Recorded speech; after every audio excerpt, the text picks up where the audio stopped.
And isn't it nice? Isn't it nice when we actually go live when we're supposed to go live?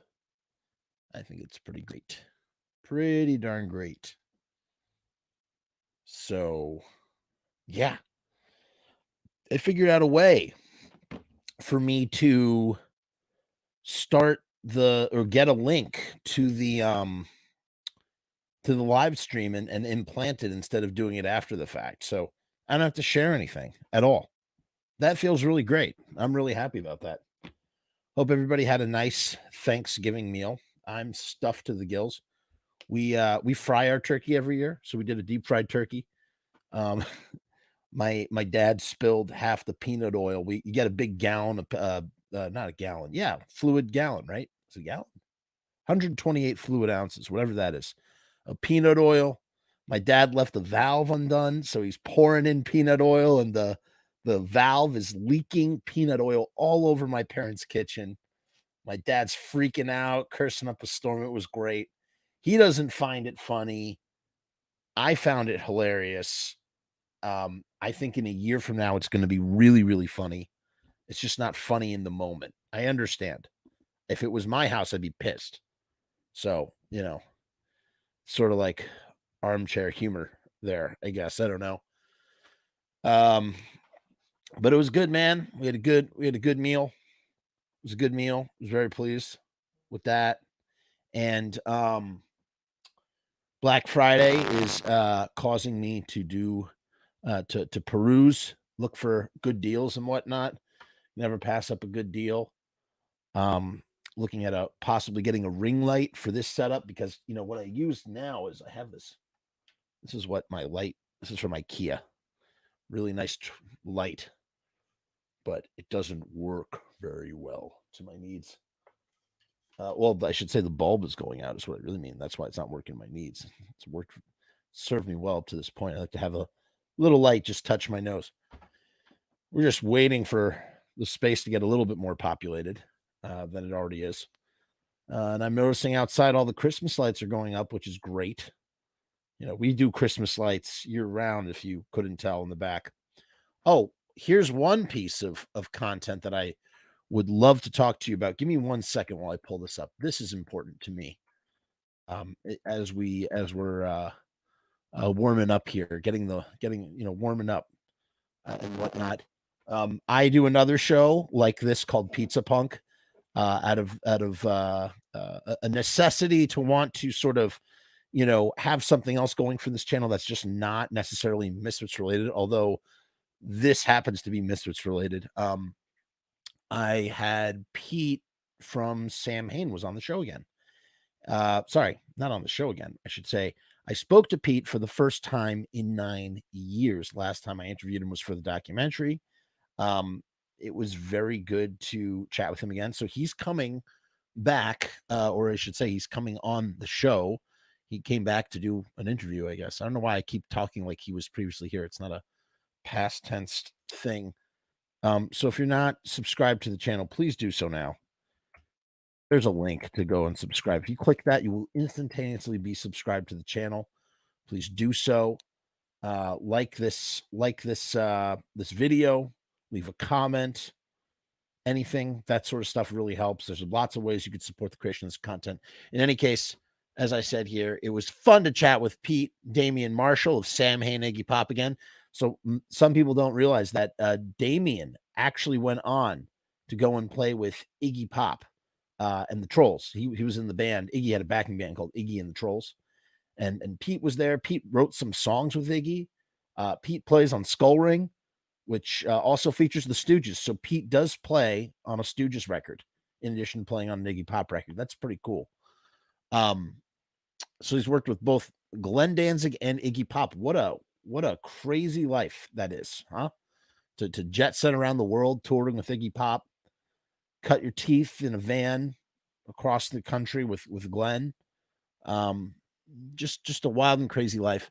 And I said it was a career spanning discussion that presented many illuminating tidbits of nerdy music minutia that I was not aware of. So I learned a bunch of little things that I was not aware of. And, I'm kind of curious now. Now, what I really want to do is I want to have some other people on the show to sort of get a full picture, because we saw Pete's picture, and I want to see the other side of that picture. I'm very curious now to hear what that is. Oh, we have Rue Morgan in the house. What's up, man? How you doing? We missed you too, Rue. Hope you and your family had a wonderful Thanksgiving. Yeah, man. Hope you're well. Hope things are well. Glad you're showing up, tuning in. That's good. Glad you're here.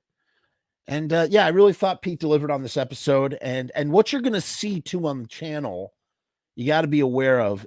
You're gonna see a lot of micro content from these episodes. So there are some people who are like, oh, you know what? I don't want to listen to the full 2-hour thing or 1-hour thing, or I'm tired of listening. Jeff talks too much to begin with. He's friggin' loudmouth, and frankly, I just want to hear the Misfits stuff. I don't really care for the other stuff. So for your convenience, for your listening pleasure, what I've done is I've gone in and I've done a little snippy snip jobs on some of these episodes where I see a topic that I might think be really clickbaity. I'm looking for clickbait stuff for you to click on with good reason to do so. So if I see something that's really interesting, that a really good piece of micro content in these podcast episodes, I'm pulling it out and I'm putting it on the channel. So keep your eyes peeled. I got about 20 of those lined up from various different episodes. I just had Dead Geen from Blood Sucking Zombies from Outer Space. Dead Geen and I toured. Richie, we toured together. When I was touring with Blitzkid, and he's in Blood Sucking Zombies from Outer Space, did the Hell Nights tour. That's already up. You can watch that live on YouTube after you're done with this show. You can go head over to that show.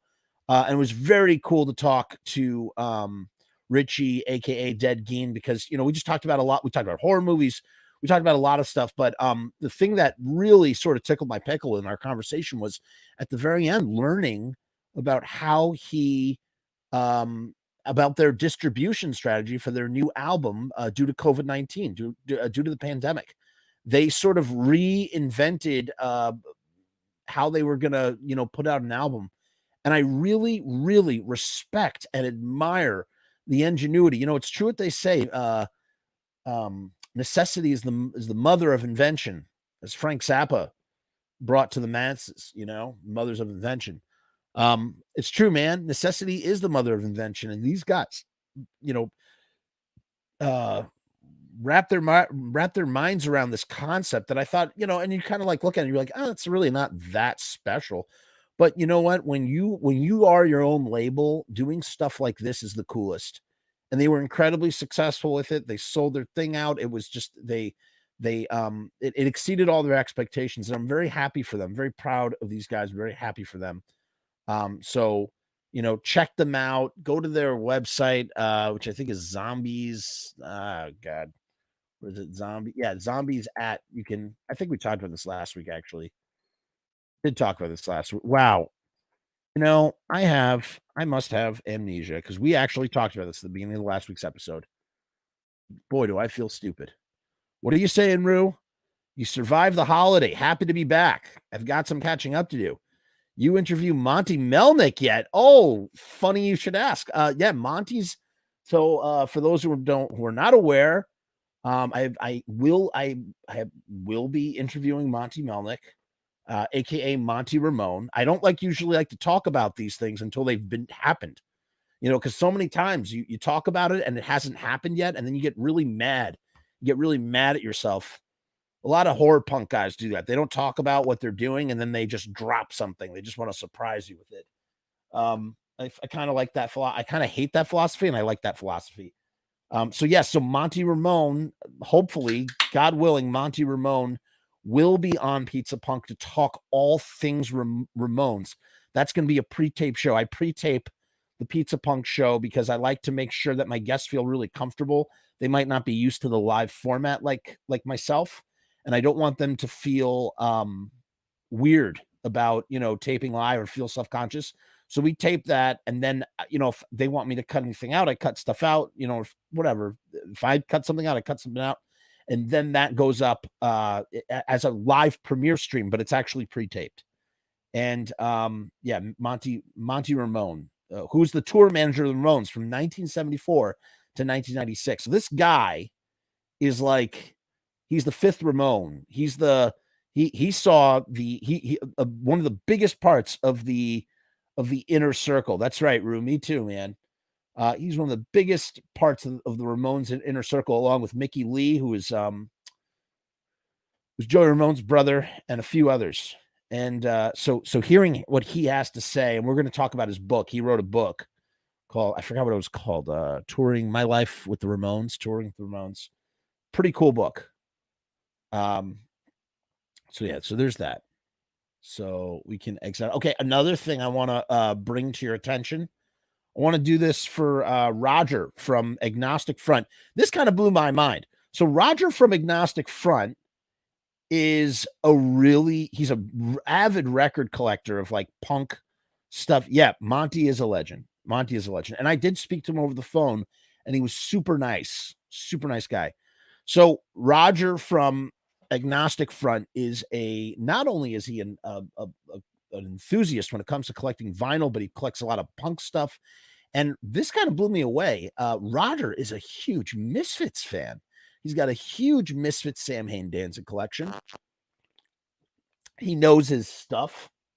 He really knows his stuff. I mean, he should, considering that Roger was around back then, saw the Misfits live, and knew many of their contemporaries, and yada yada yada. So he put this up for sale. I want to just highlight this. So these were so one of Roger's dreams, I would imagine it would be one of my dreams too, is that the Agnostic Front played the last original Misfit show in Philadelphia in December of 2019, almost a year ago. And a friend, so here's what he says. I'll just read what he says, and then we'll here. Let me just read. Oh, wow, you really can't see it. For sale, these mini, here, maybe it'll pop up here like that. Nope, doesn't work. Okay. So he says, for sale, these mini 11 by 17 gloss posters were made by a friend, basically to share among friends. This is from the last show the Misfits played with Agnostic Front. The art is pretty damn cool. It features a mix of the classic Earth AD and AF's Eliminator, plus classic AF Punk and Skin skeletons.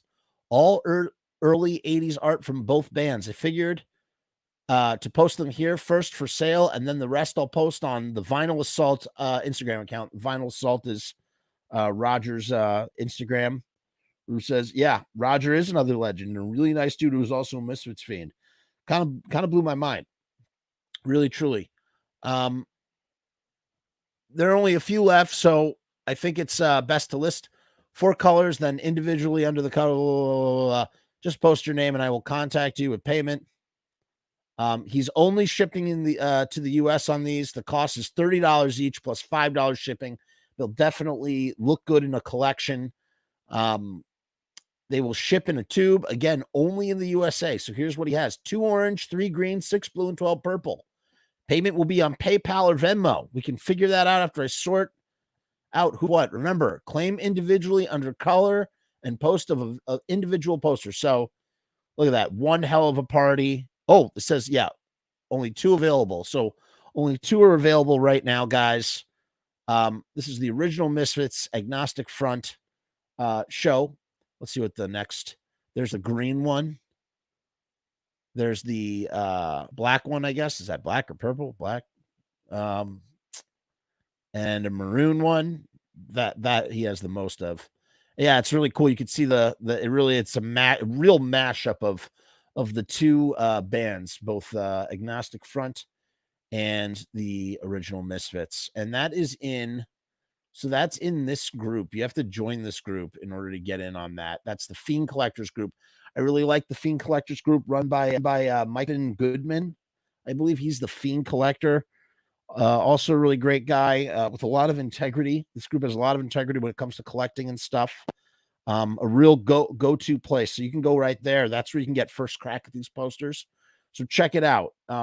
If you want a cool piece of history that I'm sure once they're gone, nobody really ever wants them when they're around, but then when they're gone, that's when everybody suddenly realizes, oh, I wish I had that in my collection. So Go check it out. Yada, yada, yada. So there's that. So what to do for this week? Well, here's the thing. We have slowly been going through time and history with Jerry Only. We seem to be following Jerry Only in in years that end with 3. That seems to be the pattern. But it's interesting because every year that ends with 3, Jerry, well, you know, every decade that passes with a year that ends in 3, Jerry Only is at a different place in his life. He's at a different hallmark in his life, and it's very interesting. We first one we looked at was 1983, which was the tail end of the Misfits. Jerry's kind of second banana to Glenn in the interview. They're up in Boston. They had just done the Brain Eaters video. Fascinating interview. I had never heard that interview until we went through it. So much had I not heard that interview that I played it on air, uncirculated interview with Curtis from I think it was either Kerrang magazine or it's Curtis from Tang Records. I can't remember, one of those two things. Somewhere up in the Boston area, and they played the Channel Club. And the guys who shot the Brain Eaters video also shot that show at the Channel Club. It's a great show. So we did that. Then we jumped 10 years to 1993. And that's a pre-Misfits 95 Jerry Only, knee deep in gridlocked lawsuits with Glenn Danzig over royalties, the Misfits name, rights to publishing, rights to playing out as the Misfits, as recording as the Misfits. And as you know, the split was done. I think, I don't know, I guess they both got good ends of the deal. Although if I had to pick, maybe I would want control of that catalog. I would much rather have the publishing of those songs than, say, being able to play as the Misfits. They could have gone out. You know, Jerry could have just gone out as them, or, you know, it would have been harder. They would have had more hurdles to jump over, but they would have eventually earned legitimacy and respect in a whole new way. And they would have had something that would have had nothing to do with Glenn. There would have been no brand confusion. It would have been Jerry's own thing. If Jerry had taken those steps then right now he wouldn't be, you know, waiting in between Misfit shows, because, you know, Jerry waits a year in between shows, which is kind of how it should be in terms of the Misfits. The Misfits were always a band that played, you know, one time out of the year. They played around Halloween, and that was it. That was the only time you saw them. I kind of like that. I kind of think they could do that forever. If they kept that model today, they could do that forever. They would never stop touring. They would stop touring when one of them dropped dead, or someone busted a kneecap and needed a hip replacement surgery. They just keep doing it, and people would keep paying the money for it too. You know, not oversaturating the market and staying true to their brand in that kind of way. And then in the middle of that, Jerry, had he used a different name that was not Misfits 95, Jerry would be touring as whatever that name of that band was, the Resurrected. I always thought it would be cool if they called themselves the Resurrected, which ties in with his whole, you know, Christianity, you know, subversive Christianity thing. Could have called, they were talking about calling themselves Them. That would have been great. You could have even stayed as, you know, Christ the Conqueror, kept it as Christ the Conqueror. Sure, why not? Go ahead. That's fine. But no, they went back as Misfits 95. That started its own slew of problems. And then the other side of it is, you know, would they have even reunited? They reunited because of that, because there was a lawsuit involving that. That was the only way to settle. So one could argue maybe they would have reunited sooner. One could argue maybe they would have never stopped. You know, they would have reunited a long, long time ago and just done shows on Halloween and call it a day. You know, maybe they would have even put out an album, maybe a live album. Who knows? Danzig is put out live on the Black Hand side. And what was interesting about that was it wasn't just one live show. It was cherry picking what he felt were the best tracks over his whole career in Danzig, and just creating a definitive live album that had a bunch of different lineups on it, from the classic lineup to some of the in-between lineups, all the way up until I guess 2002 is when so it was really about, it was about 13 years of live shows, sort of consolidated together. You'd think maybe if they were playing shows, they, I don't know, they would have put out an album, a live Misfits album, just of, the best of the best of the best, and put that together. Whoa, that's interesting. The Devilox would have been a better name over the New Fits. I like that a lot. That is really cool, Rue. Yeah, the Devilox. Like, why not? You call yourself the Devilox. I feel like that's such a no-brainer. I mean, I get it. You want to go back out as the Misfits, want to taste that Misfits glory and success that you didn't get to have in your heyday. But I mean, at what cost? At the scrutiny of all the, nerds on the internet, which I don't think Jerry really gives a crap about, right? Jerry doesn't care. He doesn't care what anybody thinks. Let me tell you something. If Jerry cared about what people thought, he would have stopped doing what he was doing a long, long time ago. So, sorry, I was just looking at something over my phone. I know we were supposed to do finalized casting choices. We'll save that for the future because we're talking about this now. So that brings us. So point is, I don't know. Wow, that was such a weird long tangent. My point is, 1993. Jerry only is on the cusp of getting the Misfits name back. Glenn is at his, peak in terms of, fame. He's broken the top 40 with Mother. He's an international touring sensation with Danzig, at least in the metal world. Just crushing it. So there's definitely Jerry's kind of bitter, but he's also super honest. Probably my favorite Jerry interview, and probably the most realistic Jerry interview, I think. Because he just has no agenda. There's just nothing. There's nothing.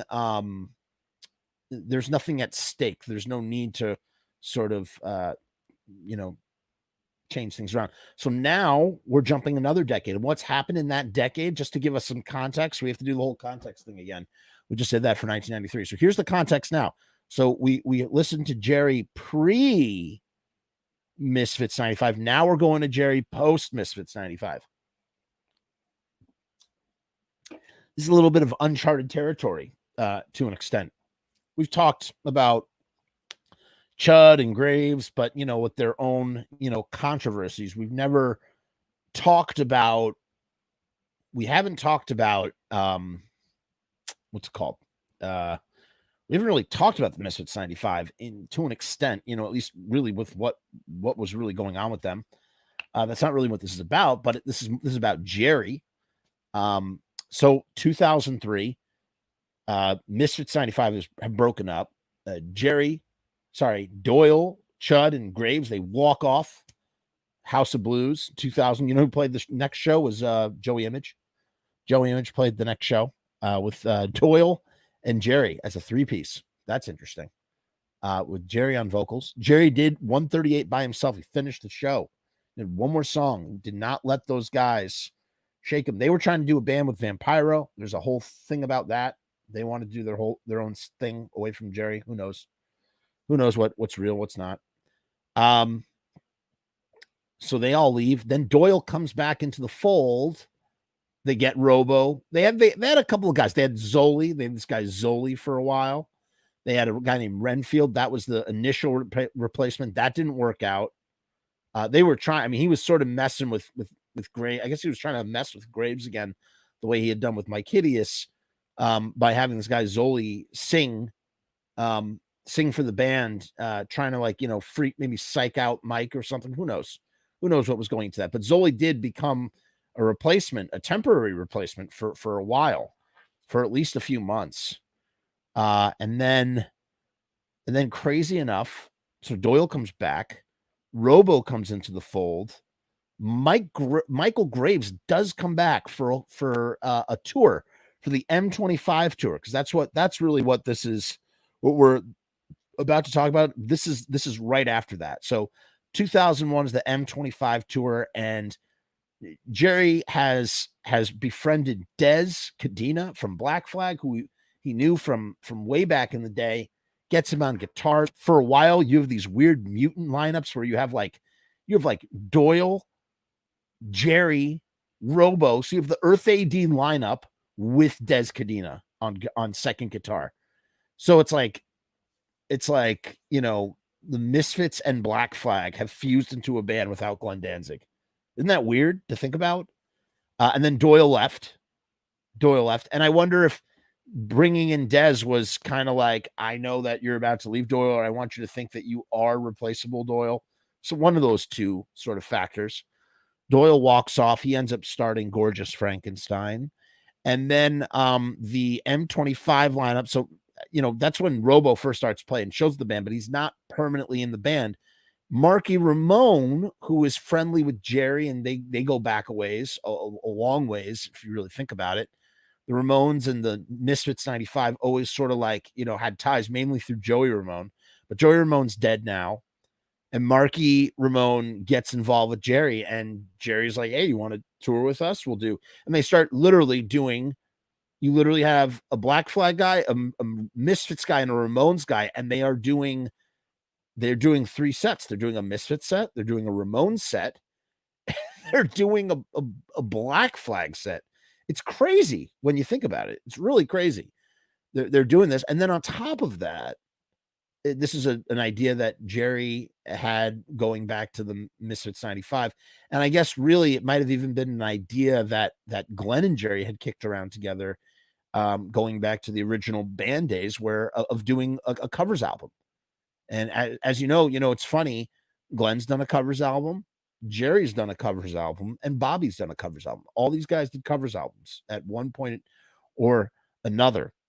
And so using a lineup of Dez and Marky Ramone, Jerry goes into the studio, I guess between 2000, maybe it was between 2001 and 2002, maybe it was 2002, and they start tracking all these covers.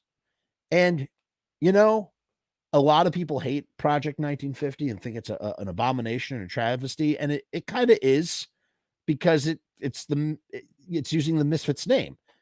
If it was just the Jerry only band, or if he just called himself only Jerry, or the Only Ones, or just the Jerry only band, just something like that, that record would be solid to me.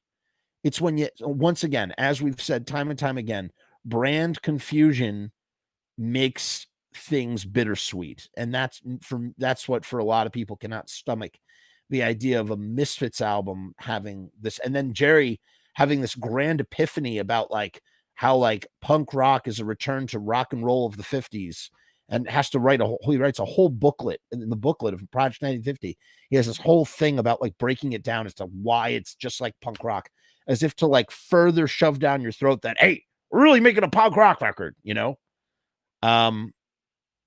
Jason Devilock says, that's what I've always thought. I don't know what Jason, you're going to have to fill me in, buddy. I don't know what you're referring to. What do you mean? What is it that you've always thought?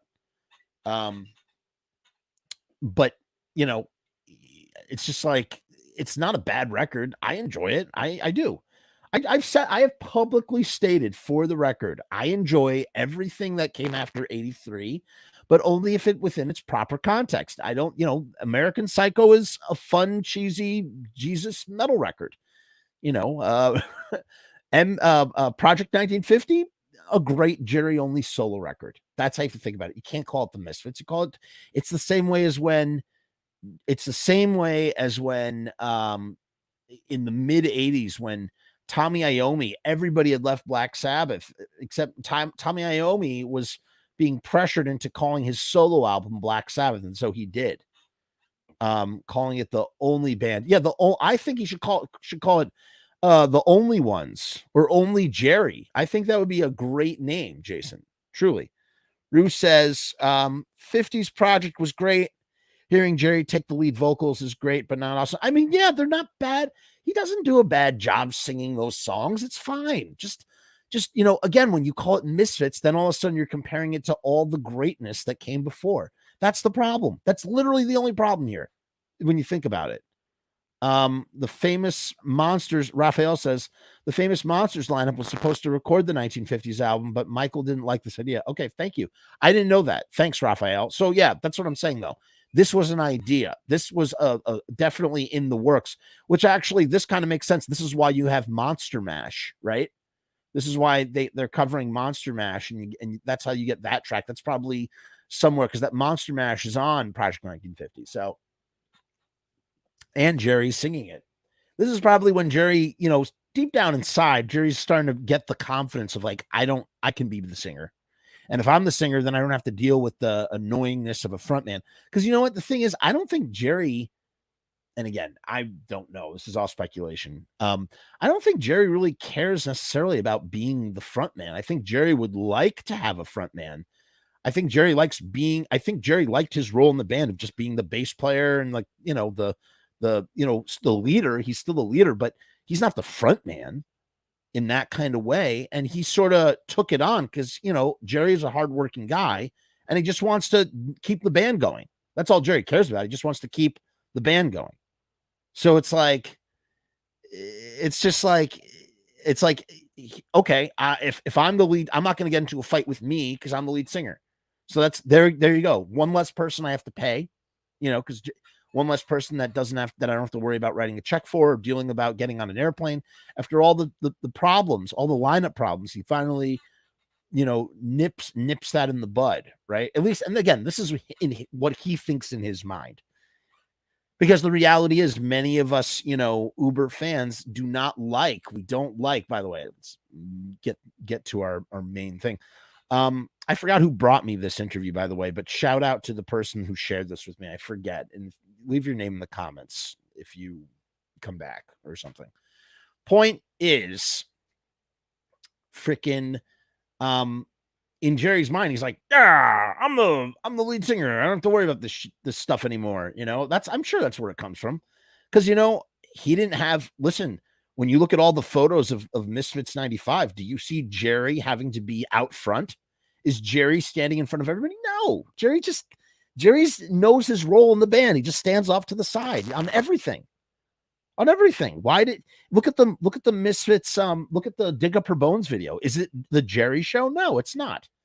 No matter whether he was a tyrant in the band, no matter what, when it came to presenting the band and the band's image, it doesn't seem that Jerry had much ego in that way. It doesn't, in my opinion. I don't know. And if he did, he would have just been the singer right off the bat and just been the front man and called it a day, but he didn't. He had Mike. He had Michael Graves come in. And then when Michael Graves didn't work out, did he try and sing himself? No, he got Mike Hideous as if just to show Michael Graves. And then when Michael Graves walked out, he got Zoli, right? So it's like, there's clearly, he doesn't necessarily want to be the front man, but he becomes the front man out of necessity. As going back to what we said earlier, necessity is the mother of invention. So now is the year 2003. Jerry is basically locked in a pattern because from this point on until the year 2011, so for about, 8 years almost, Jerry is not going to put out any original material. And really, Jerry wouldn't put out any original material for 11 years, right? I guess the day the earth caught fire, he wrote that song. That was about it. So, that's not true because he did Twilight of the Dead and Land of the Dead. He did have some stuff, but he wouldn't actually put out an album of original material for 12 years, like a full album. So this is beginning. Jerry even considered you for vocals once. All right, Rue, spill the beans. Rue, what's the full story on this? And if it's a good story, all right, Rue, write the story. Tell us what the story is behind this. Why did he consider you for vocals once? But so this is beginning a drought for Jerry of like from 2003 to 2011. He might be recording in private. He might be trying to put something together, but nothing comes out apart from a single here and a single there. So much so that he's scraping the bottom of the barrel. He's putting out Angel Baby and Psycho in the Wax Museum, 2 cuts from Misfits 95 that don't even have any vocals on them. Like, this is a guy Jerry is a guy who sings and fancies himself a singer. He's not even writing lyrics to put over the music for this single. He's just not doing it. So, there's some gap here. And now we're going to hear what Jerry. So this is Jerry. And the other thing to realize, again, I know this is so much context for the interview, but I think it's important to sort of like preamble all this stuff. So the other thing to consider about Jerry Only in 2003 is that this is Jerry Only after MTV, after doing world tours with the Misfits 95, rebuilding the fan base. Because the one thing we have to give Jerry some credit here for a few reasons. One, Jerry, and Doyle and the rest of the guys by that matter, they rebuilt the audience for the Misfits. There was always an audience there, but it was not. They really built. They built up and they strengthened the Misfits brand. No matter what Danzig says, no matter whether Danzig says no, Metallica, me being Danzig, I strengthen the Misfits brand. Yeah, of course, both of you guys. Bobby Steele strengthens the Misfits brand by doing Misfits songs in the Undead set. He was doing Misfits songs. As a matter of fact, Bobby Steele's the only guy who never stopped. All those guys stopped at one way or another. Bobby Steele, since 1980, has been doing Misfits songs in his set. Whether it was a meal ticket or not, that guy has consistently done his thing. He's the only one who have done so. So Jerry's built back up the brand. I talked about this with Joe, JV Bastard from Mr. Monster and Darrow and yada, yada, yada. This idea of like the second wave of horror punk, or like this horror punk scene genre sort of sprouts from the Misfits 95. Yes, you had like bands like the Independents and the Groovy Ghoulies and yada, yada, yada were around, but the actual scene sort of blossoms. All these bands sort of pop out. Your Blitz Kids, your Mr. Monsters, your Crypt Keeper Fives, Zombita and the Skeletons, they all sort of blossom around between the years of 1997, 1998, around that time, just shoot out. And that gives birth to an entire subgenre of music called horror punk. Really. I don't think horror punk comes from the original Misfits. I think horror punk, even though it all comes from the Misfits, it's sort of like horror punk comes from Misfits 95, which in turn comes from the Misfits, if that makes any sense. And if someone disagrees with me, because I most certainly am not an authority on that, I would love to hear why you think that's not true, or a compelling argument. Yeah, exactly. Adam says Blitz Kid, CK5, Mr. Monster. So all of that springs up. And all those, and Ghouls Night Out, the Ghouls Night Out festival is happening around this time. Matter of fact, Matt Pathetic has even said, I was at a Misfits M25 show, and I was like, I can do better than this. There's so many great horror bands out there, and that's how all those guys met up. That's how Blitz Kid and Mr. Monster met up. That's how the CK5 met those guys. That's how all these bands, Erie Lane, the Vladimirs, Green Goblin Project, all these guys, they all got together. Cancer Slug was there. Graves. I don't know if you'd include Gotham Road with that or not. I don't know.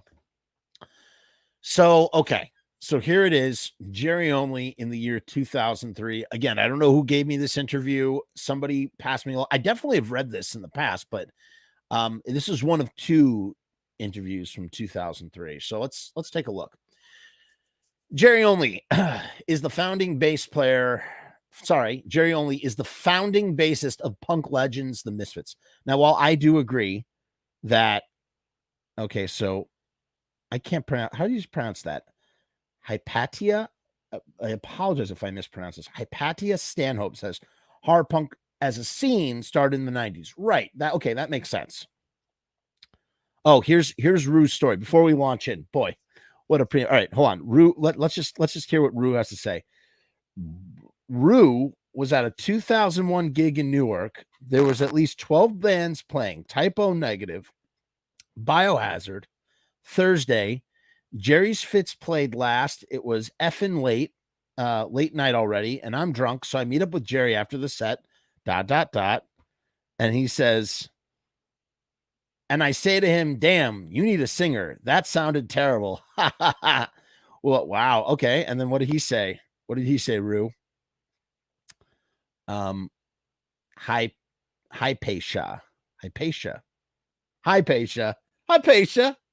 Okay, thank you. All right, so we'll wait for Rue to type more than that. He said that you need a singer and you're terrible. I guess Jerry's gonna say, "Wow, why don't you sing?" We'll hear the rest of that. In any case, so right off the bat, Jerry is being touted. He's being touted here as the founding bassist of punk legends, the Misfits. Although the band originally broke up in 1983 or so, he and his brother Doyle, who had played guitar in the Misfits, launched a new Danzig Free Misfits in the mid-90s. That lineup released the studio albums American Psycho and Famous Monsters before falling apart and paving the way for a Misfits supergroup featuring Jerry, Marky Ramone, and Black Flag's Dez Cadena. This lineup recently released a CD of 50s cover tunes entitled Project 1950. Having been a fan of the band for a good 14 years, I jumped down, turned around, picked a bale of cotton when Citizen's Tom White told me he could get me on the phone with Mr. Only to discuss the past, present, and future of his fine outfit. This was me. Howdy do. The interview is below. I'm bold, black, and beautiful, and Jerry is plain text, but with a devil lock. Okay, sounds good. All right, let's read it. Hello, I'm calling for Mark. Hey, this is Mark. This is Jerry. Hey, how you doing? Doing well. Oh, this is great. So this is going to be one of those exactly in Jerry's syntax, a transcribed interview. But Jerry is known as the founding bassist of this band, which he is. Let's not even go that stupid, the Diane D. Piazza nonsense. It's stupid. He is the founding bass player. This is Jerry. Hey, how you doing? Doing well. How you doing? Excellent. Thank you for calling. Oh yeah, no problem. I'm going to have to, this is not going to work. We're going to have to, okay. So Howdy says, so tell me about the new album. I'll just write Jerry. I'll say Jerry only when I'm talking about Jerry only. The new album is a childhood dream come true. Got to sing with Ronnie Spector, got to cover a bunch of songs that I thought were definitely influential in drawing a line between the punk form of songwriting and obviously the original rock and roll. So it went well. We had an all-star lineup. It was great. Oh, boy, I'm very burpy tonight. How did you get that lineup together? This is an amazing lineup you have. Jerry only says, yeah, well, what happened was we were doing the Misfits 25th anniversary run and Joey Ramone was supposed to be singing with us. Right. Okay. So I remember this. Okay. So there was a brief moment. Who told me this? I heard this recently. Joey Ramone was being sort of courted to sing for the Misfits. No joke. No effing joke. I can't remember where I heard that, but here it is confirmed. Yes, that Joey Ramone was going to be the singer for the Misfits. So Joey was supposed to be, but in here it would have been like as a guest spot, but I'm sure that Glenn would probably want that to be, not Glenn, Jerry would want that to be permanent. Yes, I know they did an Iggy Pop tune together, but that was for Joey's solo album, Don't Worry About Me, in 1999. However, I mean, Jerry and Joey go all the way back to 1979. So they like knew each other. This was not that's not where that started. But he wanted Joey for a guest spot. Joey was supposed to be singing with us, and Marky was coming along.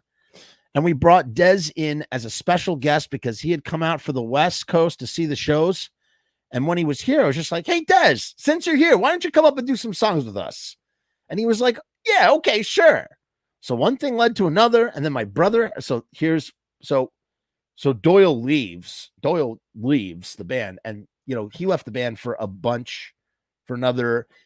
Yes, it was an Iggy's cover album called We Will Fall. The song was 1969, and it was for Joey's solo album that they also submitted to the Iggy covers album. So you are correct, but it was originally for the 1969 project. I believe that's what came first, not We Will Fall, the Iggy Pop tribute.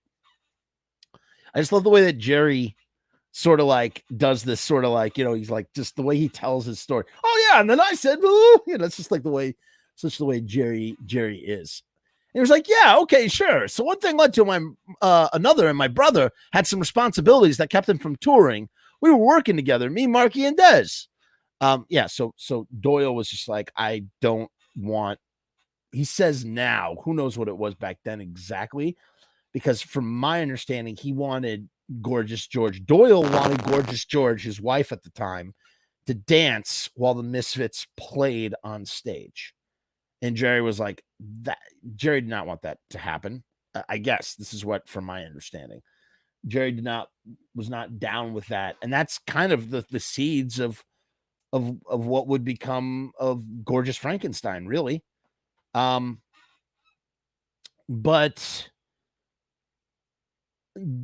Doyle will tell you post marriage to Gorgeous George, because he's not married to her anymore, he'll say, oh, I didn't believe in my brother singing. I thought it was a joke, or I didn't like that my brother was singing. It didn't work for me, and I left as a result.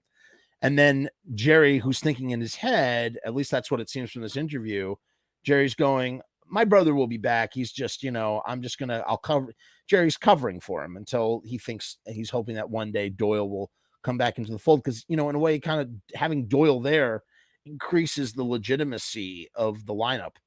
In his mind, this unbroken guitar bass duo since the year 1980, while they were a band.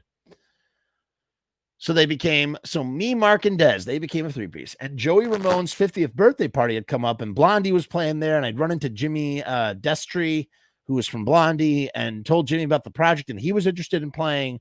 And Ronnie, we actually called her on the phone. She was a good friend of Joey Ramone's as well. So, and Ronnie was married to Phil Spector, who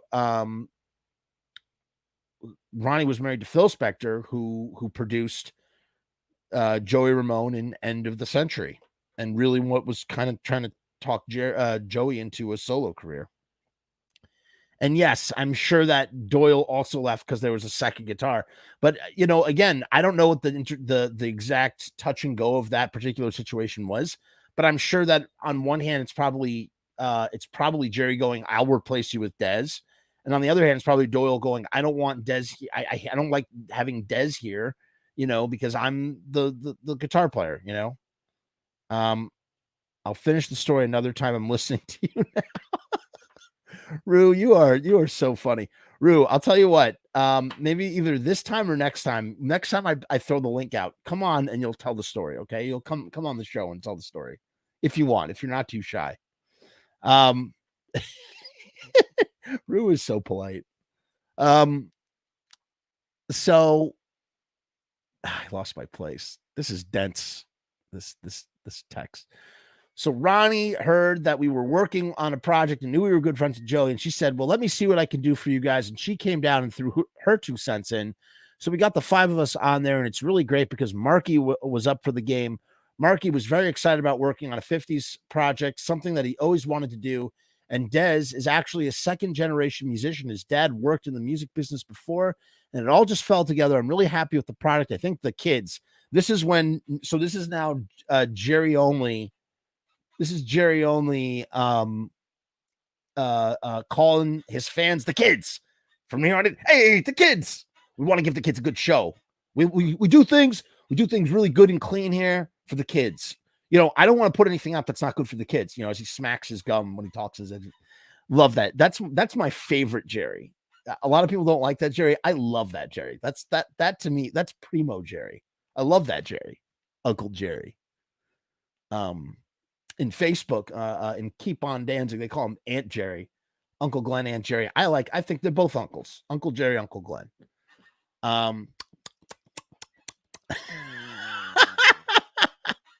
He really is so great.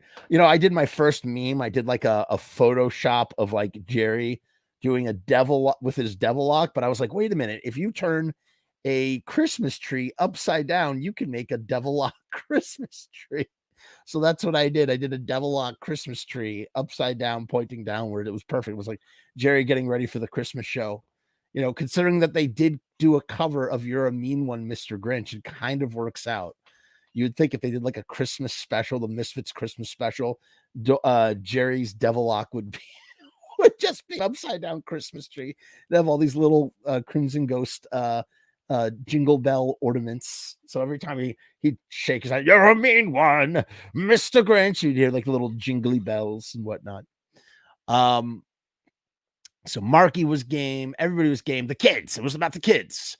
Can relate with the kids. And we bought a bunch of kids moshing to this magic moment. So he's proud that a bunch of kids were moshing to this magic moment. The interviewer says, "Ha, Jerry, I stand there and I laugh. You know, we do an oldies block in the middle of our set, and I'll see these kids moshing to these songs. I just say to myself, do these guys know who wrote this stuff and recorded it? Ever think for 1 minute that kids will be doing this while their music was being played?" I say, nah, I don't think so. So it's good. I think it's an album to really transcend just about every generation there is. We have a problem now with parents stealing their kids' CDs. So the roles have been reversed.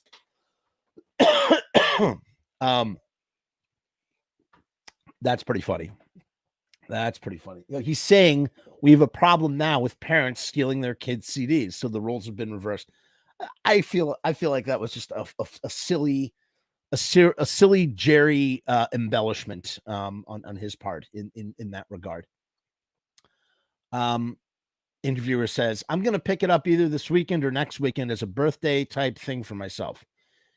Jerry, "Oh, you're going to get a kick at it. The packaging is really good. We started our own." So this is right when they started Misfits Records. "We started our own label. And one of the main things we realized is that packaging has to really sell the product today, because kids can go out and buy a CD and then 10 kids can burn them." So this is not, so Napster is at its height, but people don't really understand how Napster is going to destroy the music industry yet.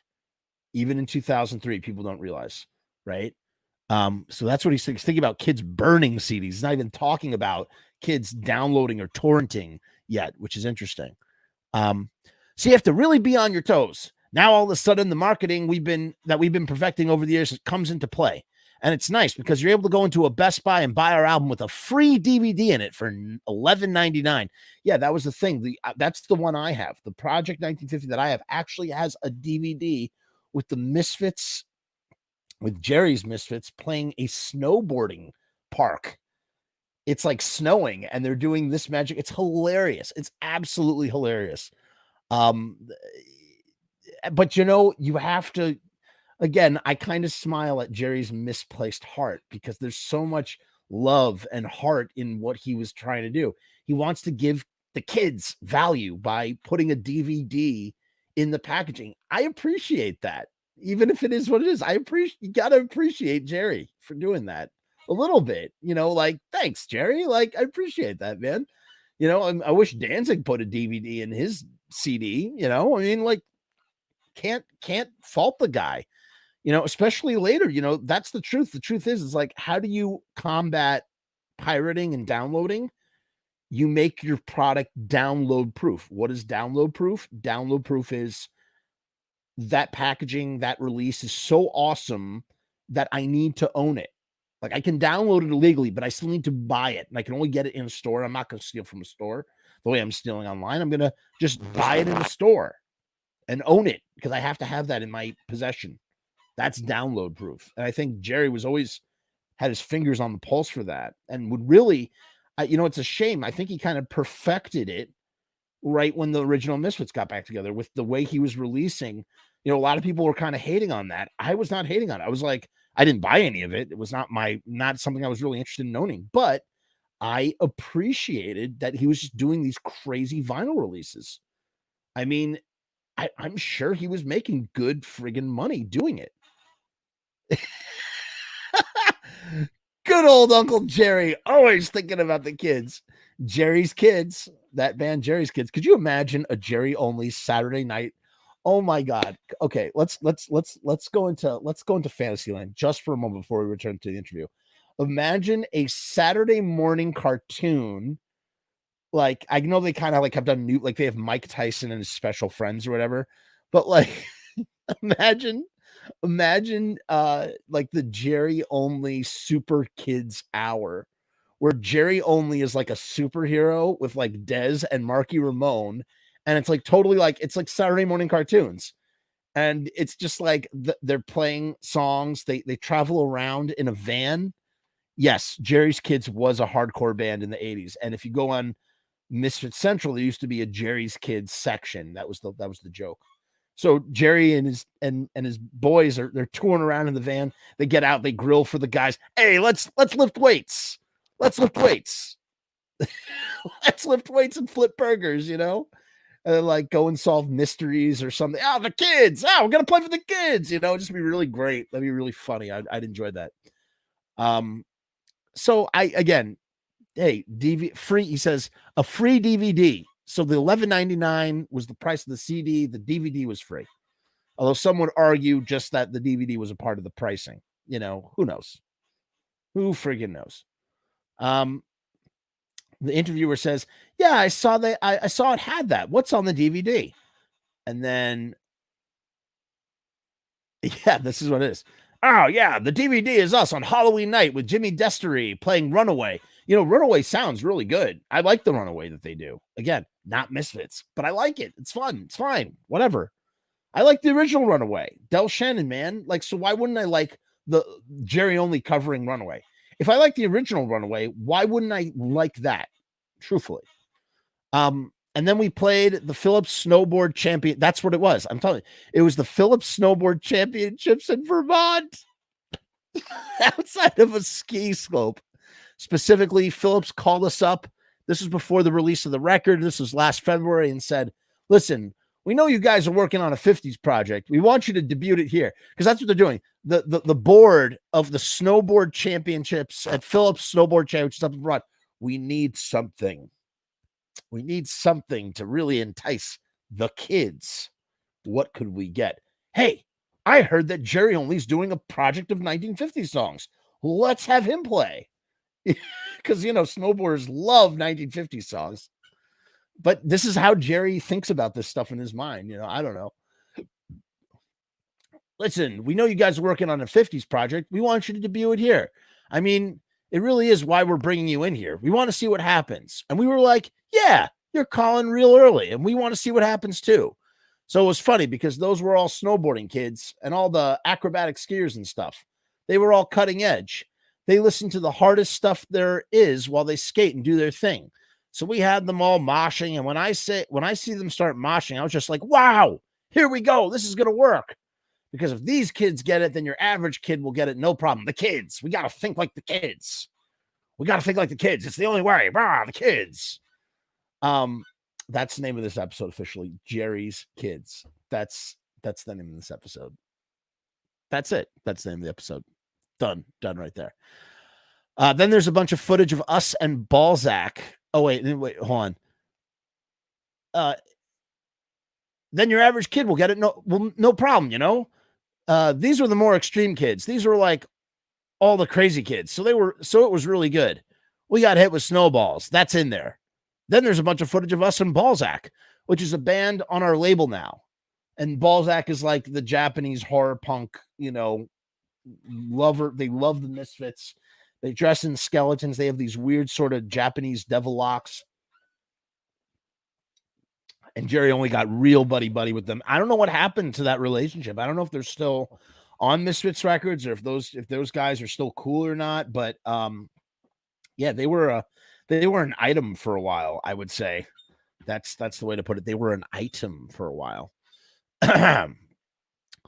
So he's talking about, we got hit by snowballs. And then there's a bunch of footage of us and Balzac, which is a band that's on our label now.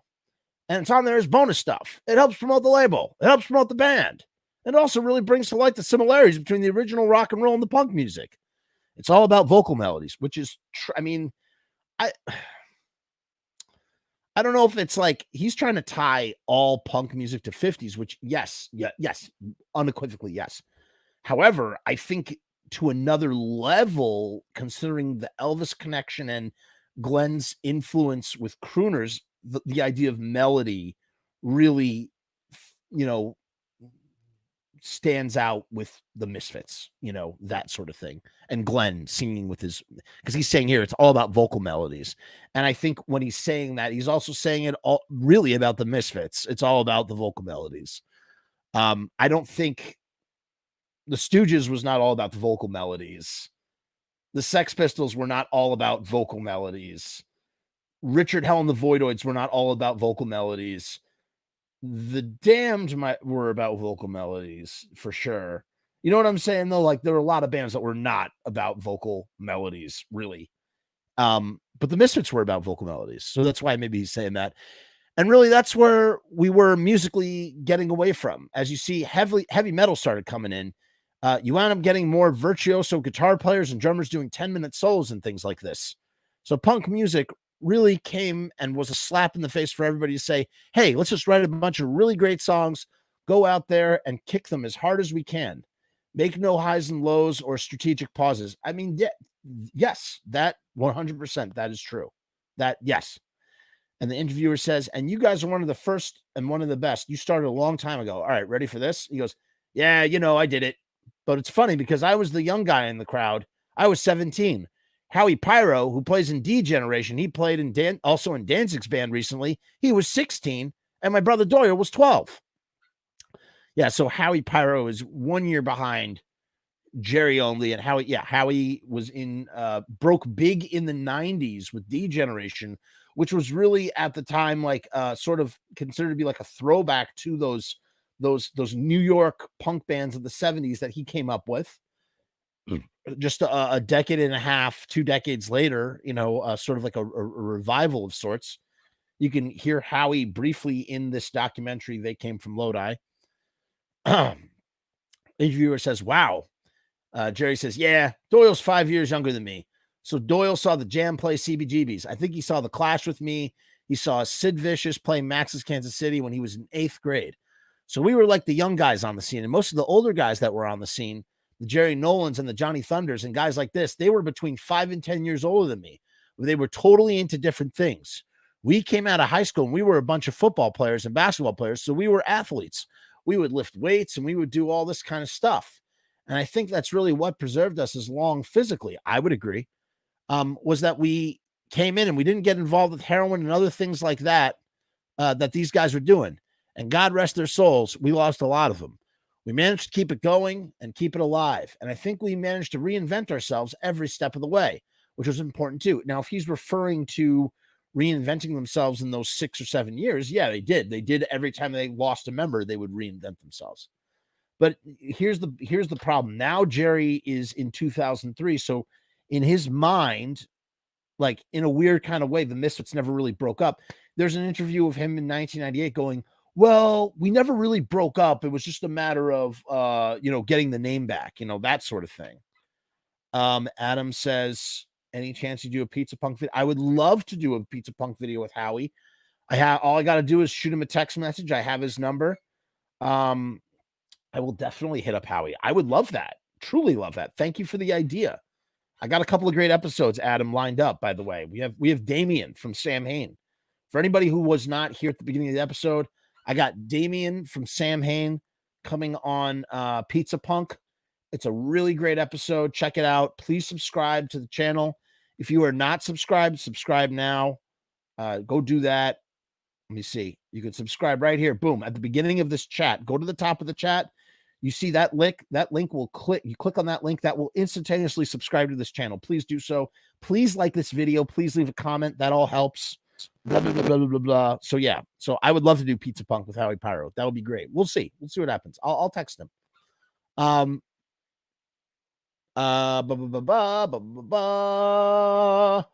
I think that's really what preserved us long. He's talking about preserved us long physically. I think we managed to reinvent ourselves every step of the way. Right. So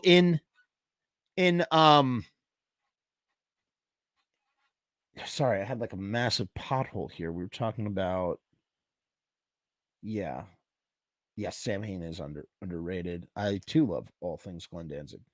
So, in Jerry's mind, the Misfits have never really stopped. They just stopped for this short, 12, 13 year period. Well, no, 11 year period. And now they're back, So it's like, it's a continuation. Oh, 25 years, 20 years, but not really 20 years because for half that time you weren't even together. How can you call it a 20-year anniversary? How can you really call it a 25-year anniversary? I guess you can. It's 25 years of Misfits in the world. So therefore, I guess you could call it a 25th anniversary. But the way that it's sort of like the narrative, the way that it's sort of touted is sort of like we've always been doing this. And that's not exactly true. Although Jerry and Doyle and whoever was with Jerry at the time would make up for that would really make up for that in a big bad way since 95, because how many shows I'm sure that Jerry's probably done over 1,000, 2,000 shows by now, probably as many as the Ramones. Maybe, I don't know. Maybe that's not true. I don't know if that's true or not. I really don't. I can't speak to that. But here's him reminiscing about the past. He says, I was always a big David Bowie fan. And what happens was David Bowie switched from Ziggy Stardust into doing Young Americans. So he talks about this more recently, but he didn't talk about this that much in 1993 or in 1983. He talks about doing the little disco kind of dancey stuff and dressing up. And all of a sudden I couldn't relate, and I kind of left him on the side of the road, and we started our own band about the same time. So I discovered the Clash. I discovered the Pistols, obviously Ramones, Blondie, and now Blondie being one of the more transitional things where they had the ability to hit the charts while other bands had always struggled, because Blondie gets repackaged, relabeled as New Wave.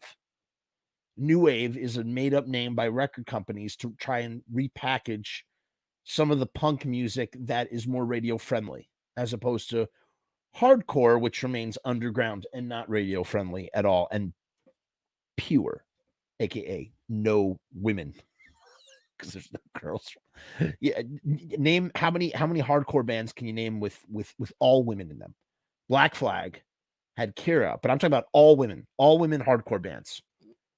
I'm sure there were some there. You had Denise was in the Stimulators, but I don't know. Just they're far and few between is what I'm trying to say.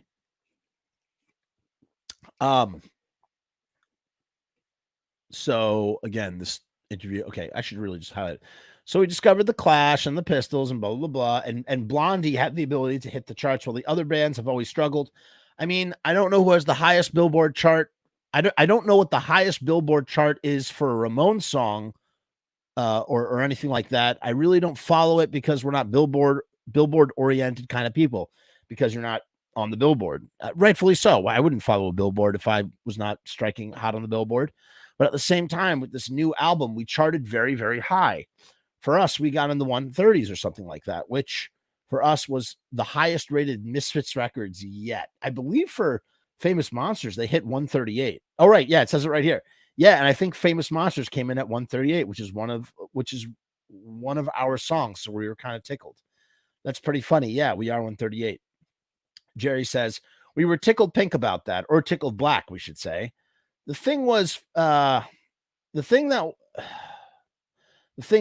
for the Misfits actually to have that kind of landing with this is big, and it seems to be holding its own from week to week. And I think that as more people buy it and more people see the packaging and they get the DVD, I think it's going to sell really well. I also think we're going to be going to oldie stations during Halloween season with Monster Mash. That's what he's planning for. Maybe that's why they recorded Monster Mash, because that's why they were doing Forbidden Zone. They did Forbidden Zone. They did Scream. They did Bruiser. They did Mars Attacks. They're always trying to sort of connect commercially in the 90s by getting on movie soundtracks. That was Jerry was so fixated on that. And now he's fixated, well, I'll get Monster Mash on Halloween oldie stations by covering Monster Mash. I mean, I guess the logic makes sense. And I think that when these oldie stations get their hands on it, you're going to see a lot of parents going home to their kids. I was listening to the radio on the way home. Did you ever hear of the Misfits? And they're all going to go, oh my God, my mother's listening to the Misfits. This is Jerry's logic. So it's kind of funny. I didn't want to be goofy in that way. I just really wanted to show the kids, because when I was a kid, my mom, she was a cheerleader when she was in high school in the 50s. She graduated in 57. So what happened was she would go to sock hops and collect these old records. And when I was growing up in the early 60s, she would just put a whole bunch of 45s on the turntable and let it go for an hour. And I would sit there and play with my toys and listen to Fats Domino and Buddy Holly and Little Richard and things like this. So when I hit high school, or actually in grammar school, my 8th grade teacher was my dad's 8th grade teacher. That was his first class, and we were just about his last class. and he would bring in oldies for us to show us his oldies and he would bring in oldies for us to show us his oldies collection from when he used to run the sock hops. So it was kind of a very nostalgic thing for me.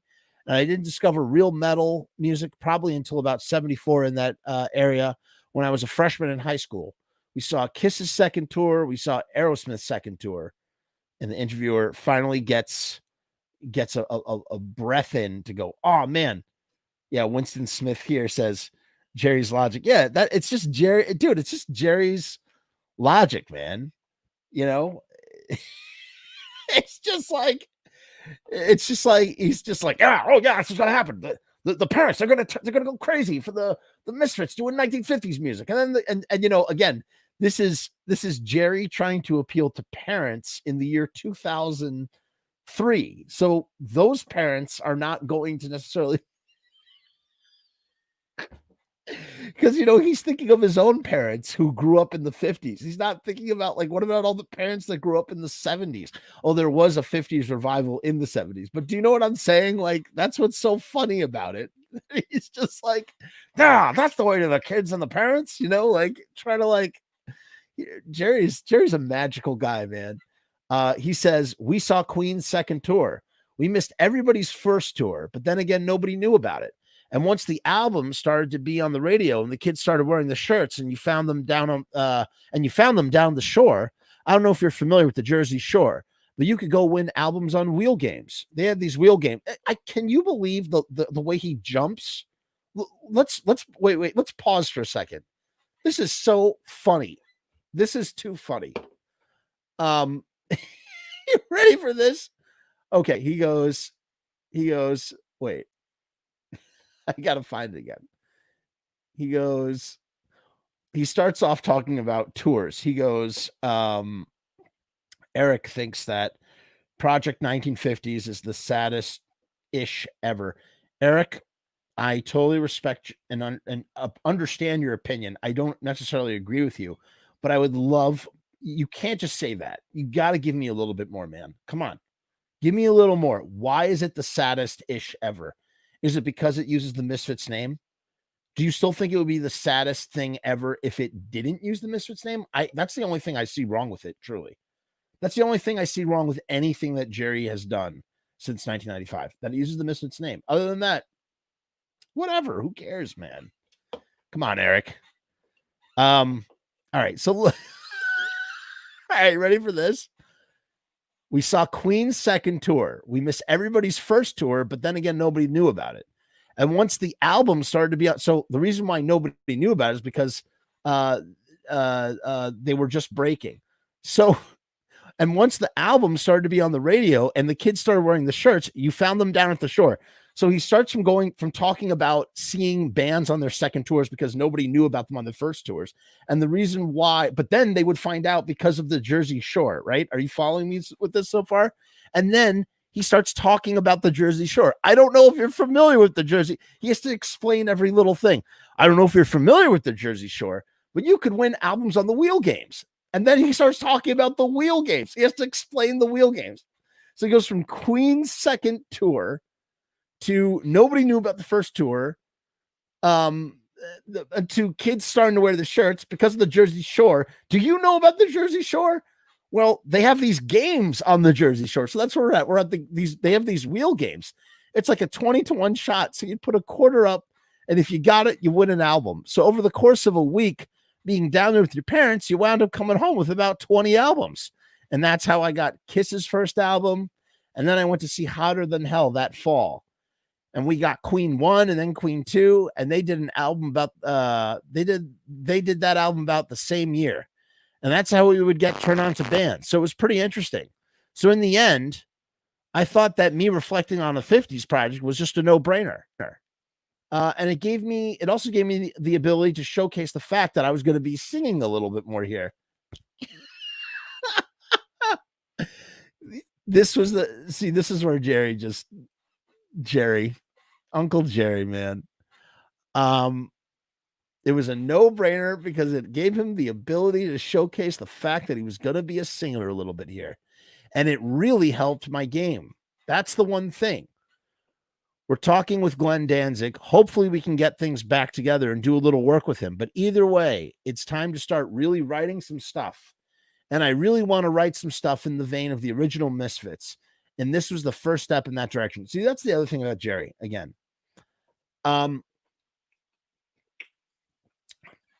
Jerry he's a massive BS artist, but not in like, he's never, it's not about like, it's not like in a way that like he's trying to con anybody. It's just that he's always like, he just always has like a thing. You know, he's like, well, the only way that I'm going to ever write original Misfits is if I cover 1950 songs, which really showcase my ability. You know what I mean? Like, it's just like, it's like this train. And then, you know, if you were to ask him about that today, he probably would be like, you know what I mean? It's like whatever he thinks is the agenda at the time is like the entire universe, and everything else doesn't exist. I don't know if I'm verbalizing this right. He also mentions that he's talking with Glenn Danzig. So this is right around, so in 2002 is when Glenn, Jerry, and Doyle meet up in secret to discuss the possibility of reuniting as the Misfits. And of course, Glenn has two provisions for Jerry. One, don't use, or three, I think. One, he didn't want ROBO. And Jerry was like, screw that. Two, you got to stop touring as the Misfits. And Jerry was like, screw that. And three, don't talk about this. And what does Jerry do? He's talking about it in the press. And here it is right here. Although I wonder, this is in 2003. So maybe it's early 2003. Maybe the meeting happened in late 2002. Happened out in California. I do know that. I know someone who was there at that meeting. He was one of the, he flew out and was with them when that all went down. But yeah, that turned into a big monkey wrench. Eric says, I'm kind of exaggerating. It really is only so disappointing because it uses the Misfits name. If it was just exactly, Eric, that's exactly it, man. That's how you have to think about these things. We can't, like, it's not bad. It's just, we can't, it's not Misfits. That's the problem. Brand confusion. Again, as I said from the beginning, all brand confusion. That's the problem. You agree? Okay, that's good. So he's talking about how he wants to songwrite. He wants to get into songwriting. That Project 1950 is giving him wind beneath his sails. But in reality, I think it's stalling. I think this is him stalling. He wants to put something out under the Misfits Records label. He wants to write original material. He's using this as his thing to sort of like christen his new label, but nothing comes out. Literally nothing comes out for years and years and years. He had years and years and years. He had capital. His guarantees he had solid guarantees, and he was just touring like crazy with Dez and ROBO or Dez and Marky. And when he has Dez and Marky in the band, his guarantees are probably even higher because he's got a Misfits. It's Misfits, a Ramone, and a guy from Black Flag doing all these songs. Probably drawing pretty good. So kind of like, it's like, what's holding you back, Jerry? You know, he could have even hired Daniel Ray. I wonder why Daniel Ray didn't come in. Daniel Ray helped with songwriting in Famous Monsters and American Psycho. Daniel Ray is the Ramones producer. Helped the Ramones produce their later albums. He played guitar on those later albums, and he helped with the songwriting on some of those later albums after Dee Ramone left. So why not get a guy like Daniel Ray in there and just put something out? That's what I don't understand. I wonder what was going on behind the scenes at that time that prevented that from happening. But one thing is for certain, and I said this with Loki, and I said this is the truth. It's not the truth. It's just like take a look at the numbers. Don't lie. The numbers are very simple, right? Look at all the stuff that Michael Graves has put out. Look at the stuff that Doyle's put out. Doyle has not put out as much as Michael Graves, but he put out a bunch of stuff. He put out a bunch. He's got 2 albums, and he has the Gorgeous Frankenstein thing. And he was touring when he had Goolsby singing, and he had some other people singing. He had tons of original songs that he never ended up even recording, or he had recorded in private, but they got scrapped for the Doyle Abominator album. So Doyle has material. Doyle has a ton of material. So we know Doyle is capable of writing songs, and we know that Doyle's putting that stuff out. Who are the 2 people that don't put out stuff in that band? Chud Chud puts out nothing. Chud put out one CD. He put out one CD. He did 2 songs for the Garbage Pail Kids soundtrack. He didn't write any of the stuff on the Graves album. That was all Graves, Michael Graves. Supposedly there's a second Chud album in the works, but for years and years and years. So it's not that Chud can't write a song, but quite clearly he's not the songwriting powerhouse that maybe we're led to be believed. In the same way that Jerry is not a songwriting powerhouse. Jerry's capable of writing songs, but it takes a lot of effort for him to do so, and that's that. Apparently, okay, Jerry's Friday the 13th EP is great. I've only listened to it once or twice, and I didn't think it was anything special, to be honest with you. But it's been so long since I checked it out. Since whenever it dropped is when I checked it out. I'm gonna give it another listen. I'll listen to that stuff. Did Jerry actually write those songs, or was that Jerry Other, his son? Because when his son came in the band, so again, here's the thing: Jerry's son comes in the band, and all of the sudden, they start putting out stuff again. Do you know what I'm saying? Like, this is the thing.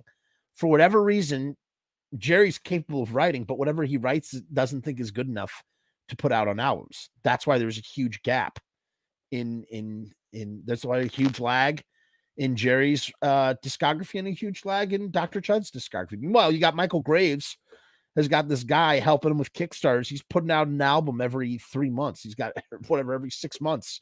He's got a new album coming out. And a lot of it is like recycled stuff, but he's putting stuff out. So, the interviewer says, okay, I was really fond of Famous Monsters. I thought it was kind of sort of a step away from what the Misfits were when Glenn was in the band. And Jerry enthusiastically says, yeah. The interviewer says, but in a good way. I mean, I thought you guys came up with a lot of good stuff. Jerry says, well, I'll tell you what, there was a thing there. First, we did American Psycho. Are you familiar with that? The interviewer says, to be honest, I wasn't as fond of that one because it seemed like, and then he gets cut off. Oh, well, that was a fastball. See, what happened was we got signed to Geffen based on the premise of Green Day selling 5 million records, okay? So what they wanted, and what I knew we would be criticized by our fans for not doing, was kicking it the whole way.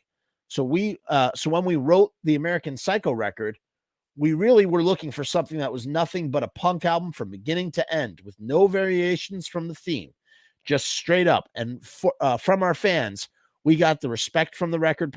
And from the fans and from our fans, we got the respect. From the record company, we got the a frown.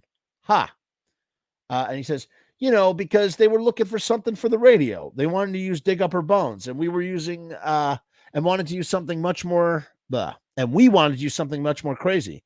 I wanted to go with Psycho. I thought Psycho was probably one of the most crunching tracks, but they were looking for some radio play. And I said, listen, this isn't a radio play band.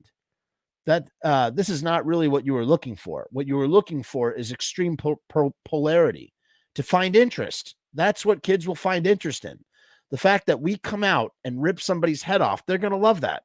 We come out and sing a lullaby and everybody's going to want to kill us. Don't put me there. So we left. Now he's saying, don't put, if that will sing a little lullaby and everybody's going to want to kill us. And then how many years later is suddenly you have Misfits meet the Nutley Brass doing elevator music covers of Misfit songs. This is unbelievable. I mean, this is really unbelievable. So even just in a few short years, because that's the other thing, the Misfits meet the Nutley Brass, that came out. I mean, that's how Jerry just wants to put something out. He puts out a Muzak record, I mean, it's just like, Jerry. But this is his mindset in 2003 when he's talking about this stuff. American Psycho is the best thing that Jerry did after 83. It's the best thing. It's not a bad record. I like that record. It's a good record. It's not, it is what it is, but it's not, I like that. I like a lot of those songs. I love American Psycho, the song. Whoa, perfect way to open an album. And so we left Geffen and we went to work on Famous Monsters. And when we worked on Famous Monsters, everyone was kind of disheartened because we had done extremely well on the road with Anthrax. The lineup was Cannibal Corpse, Life of Agony, Anthrax, and the Misfits. And we had such a versatile crowd. A bunch of people came from different areas. And we played really big places, had really big shows. And Anthrax was hungry. They were really looking to get our audience because that was really an audience that wasn't going to die out on them. And then when we put out the Psycho album, we wound up opening for Megadeth, and it was just a rock crowd. And everybody was like, oh, what's going on? We play for these people, but nobody gets it. I was saying the same thing. And they were charging $30 a ticket for us in Megadeth. And then taking about an hour and a half to frisk everybody at the door. And our fans who paid $30 didn't even get to see us. It was a real pain in the ass. So when we wrote Famous Monsters, everybody was kind of scattered. So Famous Monsters was written in about 2 months by people just like sending in stuff. The interviewer goes, what? Yeah, everybody came down with ideas, and basically we picked the best ideas. And we were just there was no consistency between everything. It was just like 20 different colors just splattered on the board. The interviewer says, I really like that about it. And then, okay, now I remember why this interview was brought to me in the first place, because Jerry says that's what Danzig liked about it, because Jerry claims that Danzig liked Famous Monsters. And I have no idea how Jerry would know that or what would make him say that. Here's what I could suspect. Ready? Here's my hypothesis. Maybe that Jerry met up with Glenn and Doyle, right, to discuss the reunion. And perhaps Jerry brought up Famous Monsters or brought Glenn Famous Monsters or something. Maybe Glenn, in passing, in a moment of trying to be peaceful with Jerry, might have said, I like Famous Monsters. Although I can't possibly imagine Glenn ever admitting to liking, let alone listening to the 95 Misfits. And I'm sure that if you asked him today, he'd be like, what? I never listened to any of that stuff. But at this time where he's hoping to do a reunion and make a lot of money, maybe even Glenn is capable of sort of bending his branches a little bit just to grease the wagon wheels if he really needs to. Who knows?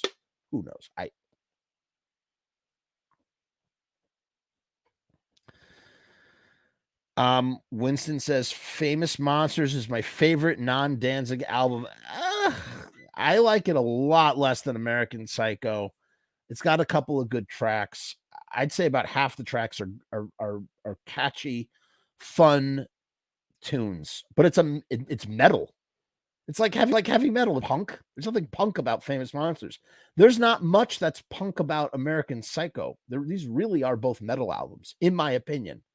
And at the same time, I'm not a metal guy. So this is a non-metal guy, because I'm sure a metal guy would be like, Jeff, that is totally not metal. And this is why it's not metal. Let me explain it to you. But in my non-metal mind, I'm thinking going like, that's not really metal. I don't know. So,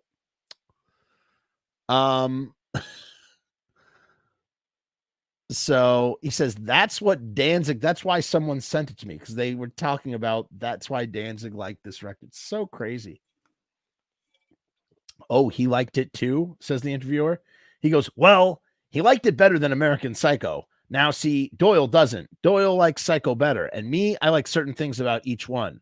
I thought that the real versatility in Famous Monsters really showed a lot of talent.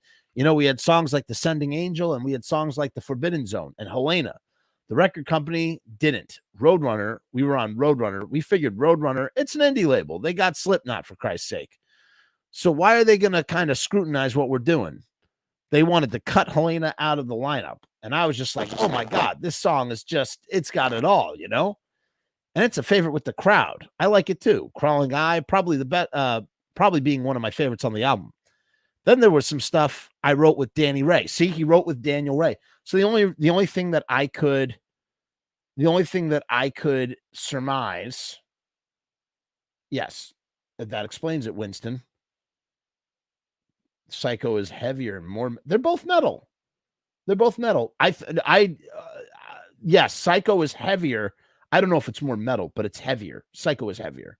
Yeah, I guess Day of the Dead is very metal. I don't know. Yes, I agree. Songs on both are good. Rue is saying that Jerry hated Roadrunner, I guess. Talking about Crawling Eye probably being one of my favorites on the album. Then there was some stuff I wrote with Daniel Ray. So, right. What I was saying, Daniel Ray probably didn't write anything with Jerry. The only thing I could surmise is there was a falling out. There must have been a falling out with Daniel Ray after Famous Monsters. That's why, because why wouldn't Jerry call Daniel Ray back to write more songs for the Misfits? That's the only explanation. And that's the other thing that adds to this whole thing. It's like, Jerry and Chud are, writing in the Misfits, but so is Daniel Ray. So you have 5 songwriters in the Misfits, technically. Don't forget about that.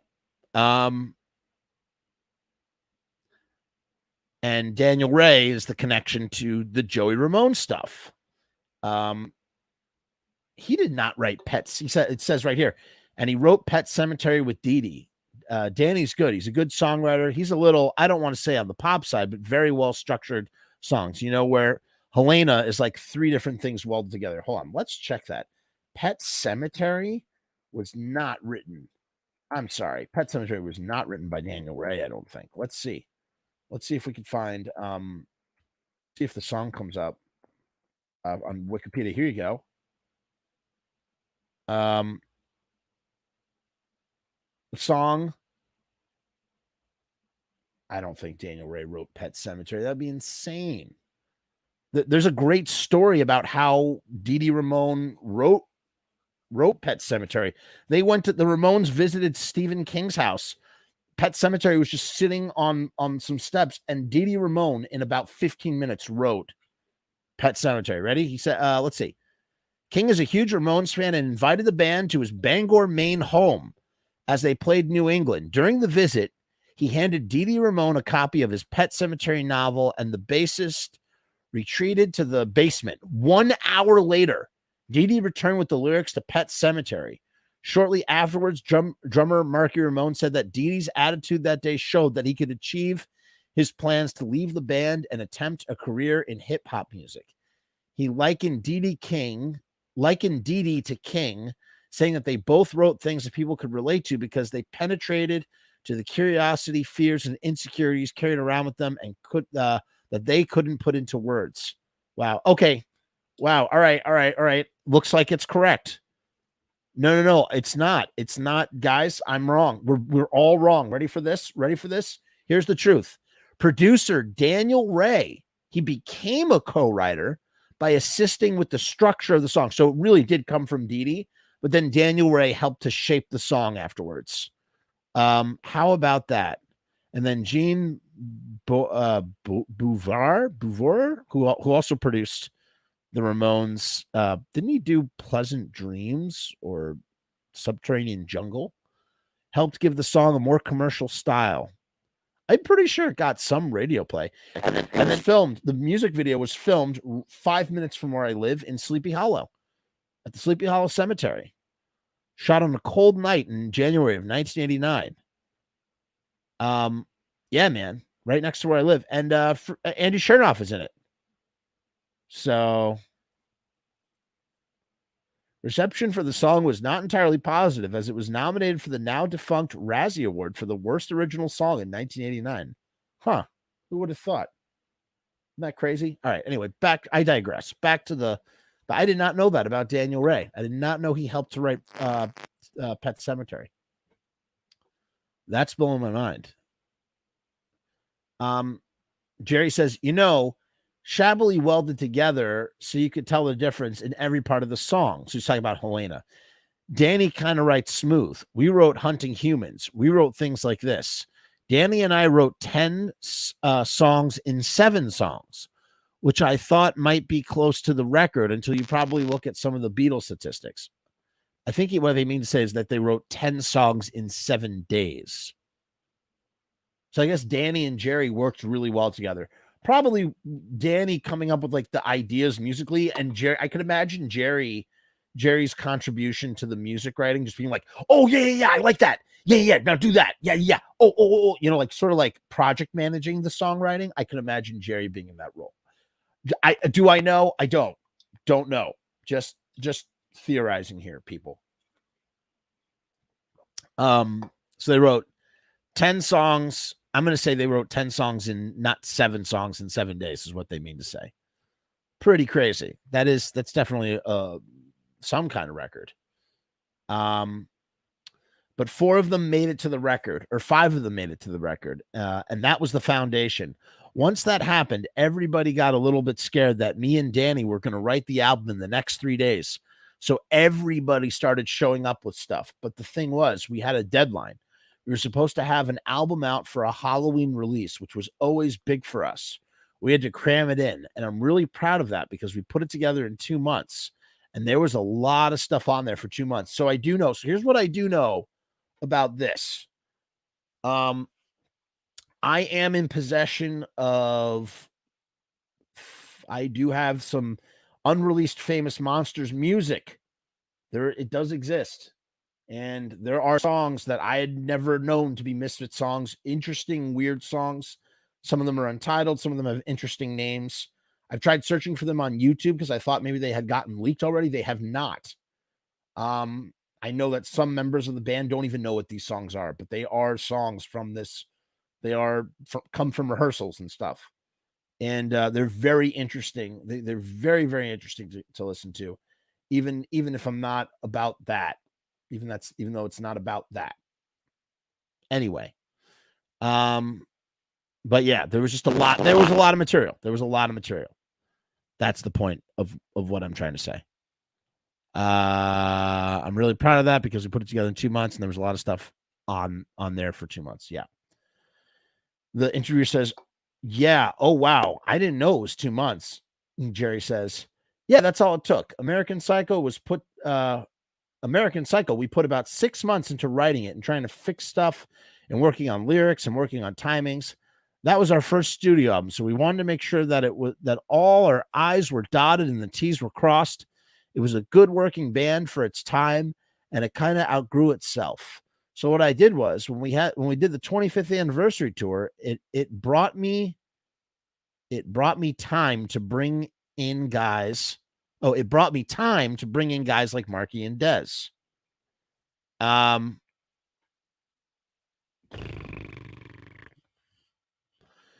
All-star home run hitters.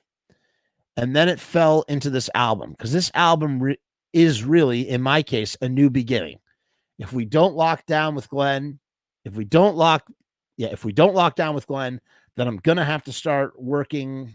I'm going to have to start working with me on vocals for the next record and just work along those lines and start working with Doyle again. So he thinks at this point in 2003. So going back to why we're doing this in the first place, we're trying to, understand why, how Jerry's mindset in 2003. In 2003, Jerry thinks I might work again with Glenn Danzig and I might get back with Doyle. In the meantime, I'm going to focus on being the singer and singing myself. So,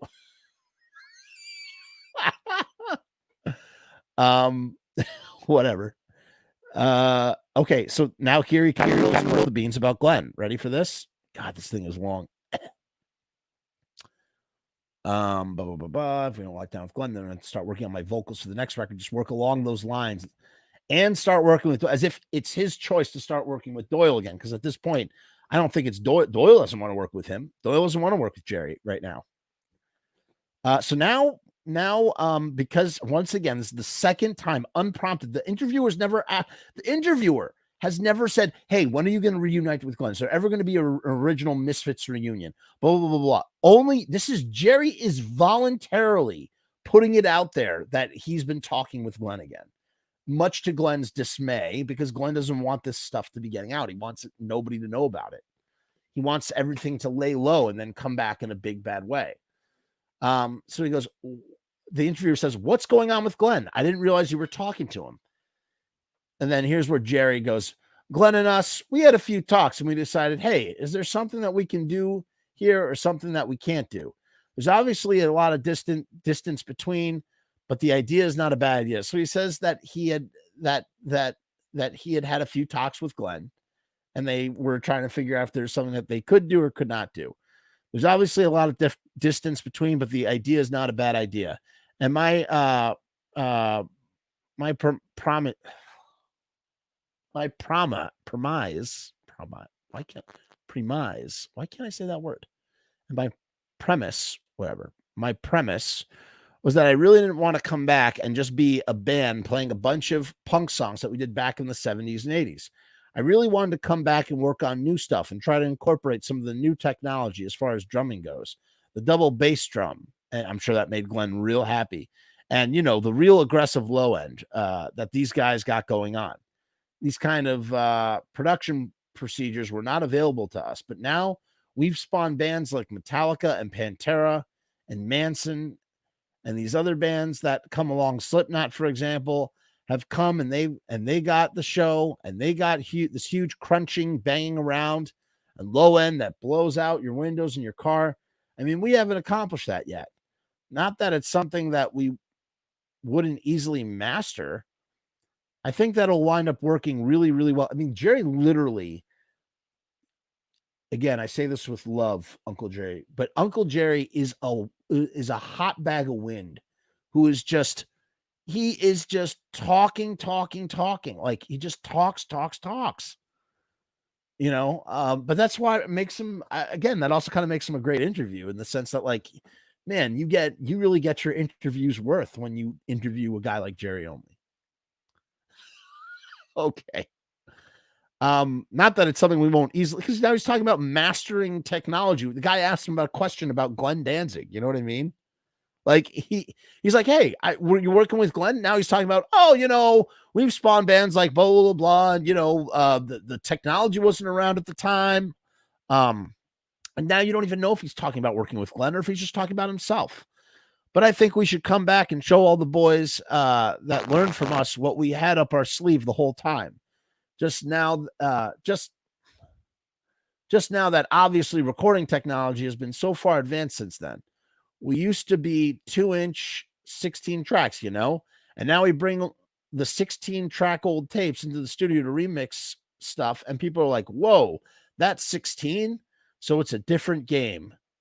I don't know. Yeah, that's the perfect way to put him. He's just a used car salesman. That's what Jerry is. He's a lovable used car. He's a lovable used car salesman. Yep. Yeah, Jerry just loves to talk, man. He just loves to talk. So now the interviewer goes, so do you think you will have Doyle back in the band at some point? And again, like, Doyle wants nothing to do with the band, obviously. And again, I don't know what happened behind the scenes. Maybe he did. Maybe he was legitimately thinking about coming back. But, at this time, he's not. At this time, he's not in the band. He goes, "Oh, yeah, Doyle right now, as a matter of fact, he's not working. He's not at work for the last 2 weeks. He's got something wrong with his elbow, some kind of tinnitus or something." Because I guess they are. I mean, they live right next to each other. They are still sharing and working in the factory, at least until Doyle moves to Las Vegas. I don't know if he's moved to Las Vegas yet, but they both working in the same factory, despite all the bad blood that they have between each other. So he says he's got some kind of tinnitus or something. They've got an electronical strap that he's wearing now. And the thing is, he's gigantic. He's twice my size. He's been lifting and working. His baby daughter just turned 1. So his daughter had just turned 1. So that was a milestone. He's got 4 kids now that he's taking care of. So it's something I was looking forward to, but he needs some time off. So he's really trying to make it the reason why is about family and children. When in reality, I'm sure Doyle would be more than happy to be like out there friggin', banging guitars around and making a lot of money doing so. And instead he's got, kids and, doing his thing, blah, blah, blah. And you're just trying to make it about that. So that was a milestone. He's got 4 kids now that he's taking care of. So it's something I was looking forward to, but he needs some time off. He said, hey, listen, I'm going through a divorce. Oh, so he hadn't married George yet, but he's going through a divorce with his first wife. I'm getting remarried, and now we've got some injuries, but I'm hoping to get him back, if not next fall, as soon as we start writing some new material. So he's out there in the press talking about his brother Doyle, talking about getting him back in the band. None of the turmoil that's going on is discussed. It's just, and just putting him, making it sound like he's waiting in the rafters to return at some point. Because we'll run this 50s record probably through the end of the year and maybe for a little bit of next year. But it's time to really focus and put together something great. And I know that regardless of whether we work with Glenn in the future or not, it's just a matter of trying to write the best stuff. This literally is the same thing he would say all the way up till now, all the way up until the original Misfits. He would just say the same thing. The kids, about giving the kids the best show, about not watering down the product, and about trying to make something great and write something for the kids. So based on that, I might have to go dump this stuff on Glenn's desk and have him review it and go over it. I want to make sure it smokes, So Jerry's saying, I'm going to write the best stuff. I'm going to walk into Glenn's office, dump it on his desk, and have him review it. Because Glenn is going to take what he's written and incorporate it into a Misfits album, which might, as a matter of fact, might be what's happening as we speak in terms of in Misfits land. As during this whole pandemic thing, if they are talking, or if there is speculation as to whether there's going to be a new album or not, I wonder if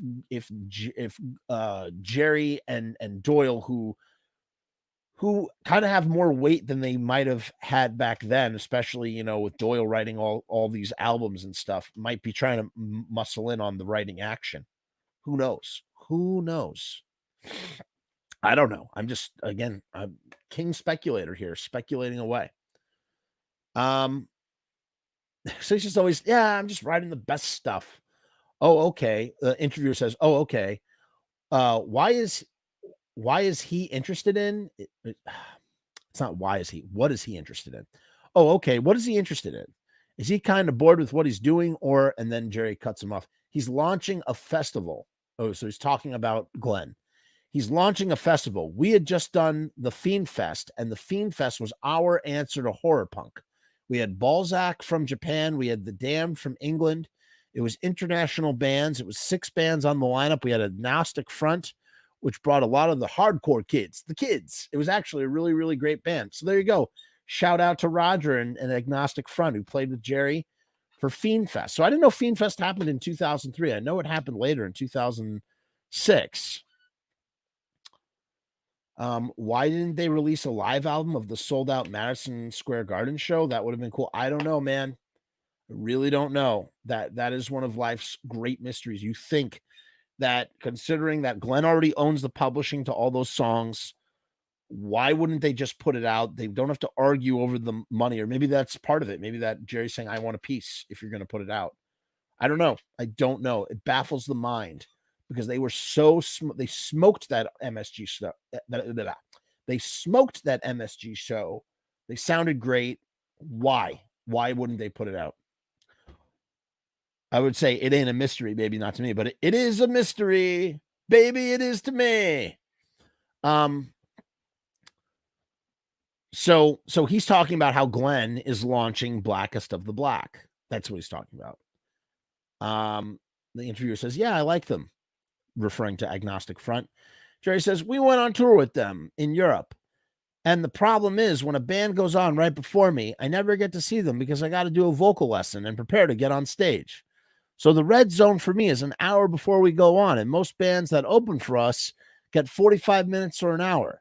So I can catch maybe the first couple of songs. But the way it was laid out, Agnostic Front was during my makeup time, which is before that. Thanks for explaining that, Jerry. You have to let us know that you are warming up to sing, and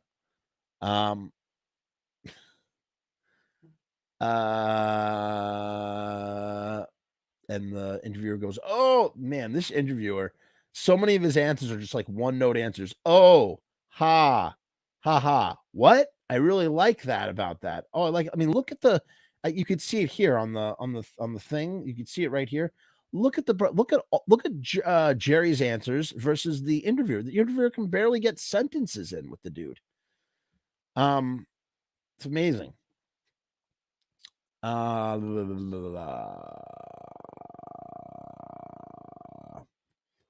He goes, it's a pain in the butt, but you are who you are and you got to do what you got to do. That's another thing that Jerry loves to do in interviews. He always is like, you are who you are and you got to do what you got to do, or some variation of that alliteration when he's saying something. So the thing is, I got this formula for pulling off these shows. So people were just coming up to me saying, man, Agnostic Front is great. So we had him on the bill. We had DI, which is kind of a Dickies. So it was a really, really strong show. The interviewer, oh, wow. Oh, man, I should have gone to that. I like all those. This interviewer is like terrible. He's going, oh, wow. Oh, man. But then again, maybe this sounds like it was a phone interview. And it's like, again, trying to get a word in with Jerry. Who knows? Jerry goes, yeah, well, that's it. There was a point where we were in San Francisco and I had to do a Guitar Center signing for our new string line that came out. So Dean Markley hooked that up and said, hey, listen, we want you down at the store at 3:00. So it was an early show in Frisco. And I got to the back of my bus. It was parked right outside the door and the doors were open. I can just hear the bands getting ready to go. So I said, okay, let me get ready. I got about 5 hours before I go on. I'm going to lay down for a minute. So I laid down with the windows open and I listened to every band, one after the other. And after each song, I could hear the crowd scream. And I was just like, wow. I said, this is really, really good. I said, every song is just getting a very huge positive response, every band. And that's something that I think a lot of bands, and that's something that I think a lot of the bigger festivals lack, They're just so diversified. I mean, they've got, this guy spells Manson wrong. He spells Manson, Mansun, like Manson. I mean, they've got Manson with Limp Bizkit. That's two totally different crowds. And if you're going to be spending a lot of money to see one type of music, you got to sit there with your thumb up your rear end until it happens. With us, it's a very specific audience. Come see this because you're going to like the whole thing. If you like steak, then this is for you. This is our little barbecue. What is he saying? What is he talking about? Come see this. Now he's talking about steak. If you like steak, this is for you. This is our little barbecue. So it wound up working really well. I was happy with it. One of the things that Glenn was working on, which I knew would be a hard sell, was Blackest of the Black, which is a bunch of death metal bands, mostly from Europe. I think that's what he had planned on working on. So I'm hoping that we can get this together and do some stuff because it would be fun. That is the fourth time. Jerry has brought up Glenn 4 times, 3 of which were unprovoked in this one interview. He really wants this guy to know that he had been talking with Glenn. Because it would be fun. It would obviously be an intention getter, and we've always worked well together. So I really don't see an issue of us moving progressively forward. But in time. Also, now that no comment. Also at this time, Jerry has lost. He lost Michael and Chud, and he's not working with Danny Ray. It seems right now he's not, at least. He needs to get back with Glenn. He's desperate to get back with Glenn. He doesn't have his brother anymore. His brother's gone. Like if he gets back with Glenn, he can put the whole thing back together. You know what I mean? And now here's a great question. Ready? The interviewer says, why did the band originally break up in 83 or 84? 83 or 84. So this is 20 years ago that the band broke up initially. 20 years. So their talks would not begin at least a minimum of like 18 years after the band breaks up. 18, 19 years. He goes, well, all right. And here's what's interesting. Let's see how he responds in 2003. This is the main goal of why we're going through the decades. And there's another 2003 interview. We're not going to tackle it today because we're about to hit 2 hours. But there's another 2003 interview. I'm curious to know if that is any different than what we're hearing now. He goes, well, it was a stressful time. This is why did the band originally break up in 83 or 84? Well, it was a stressful time. I had been married, I was married for about a year and I had a daughter. So Jerry had a daughter, 82. If you can imagine it. Jerry had a family when he was at the tail end of the Misfits. And he was a young guy.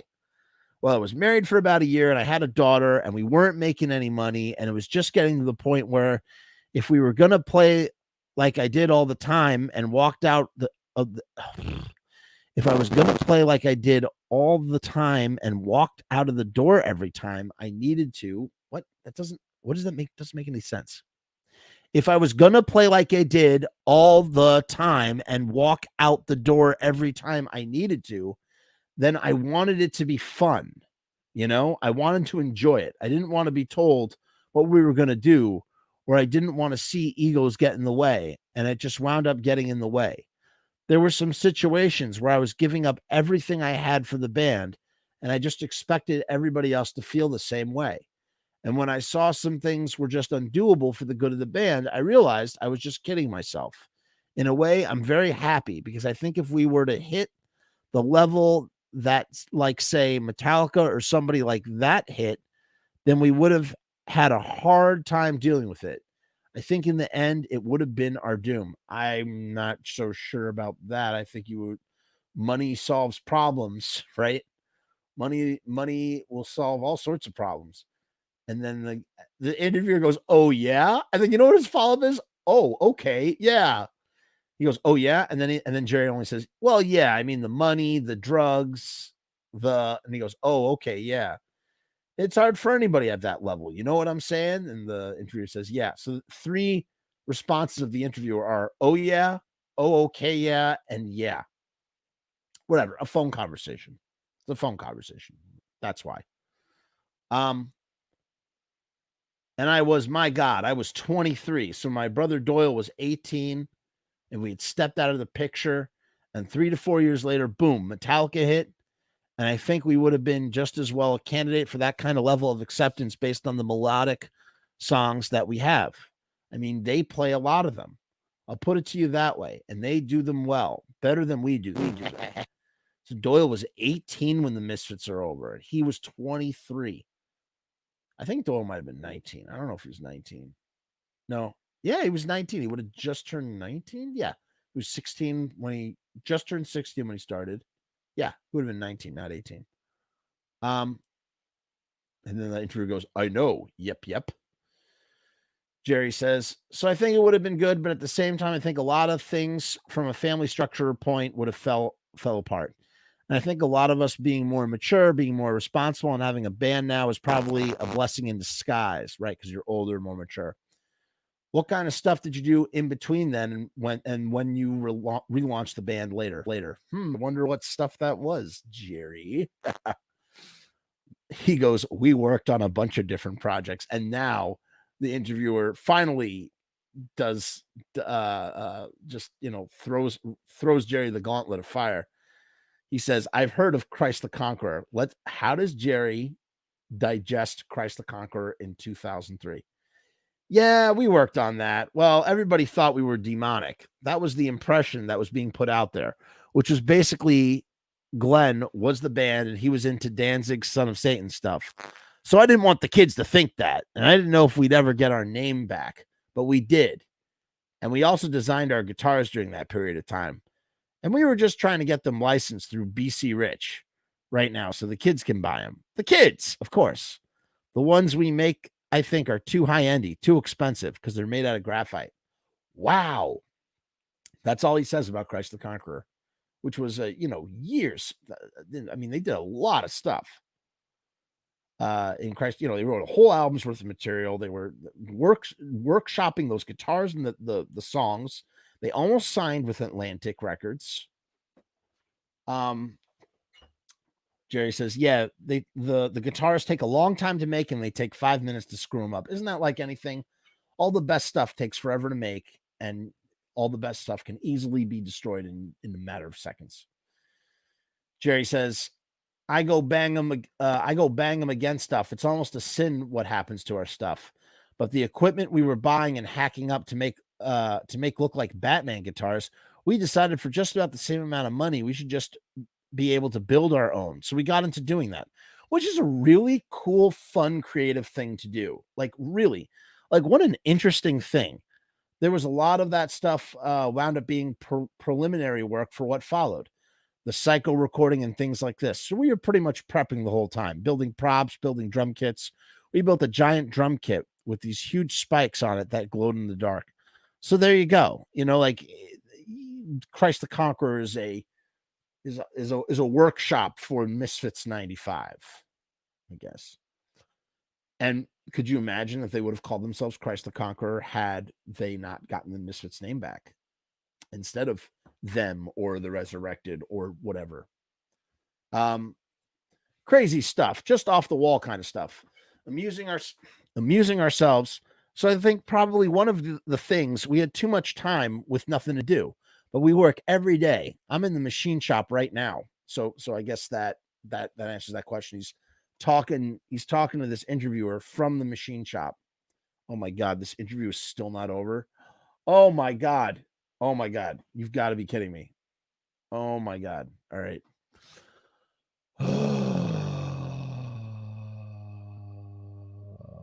I am like exhausted from reading this. Should we do a part 2 tomorrow?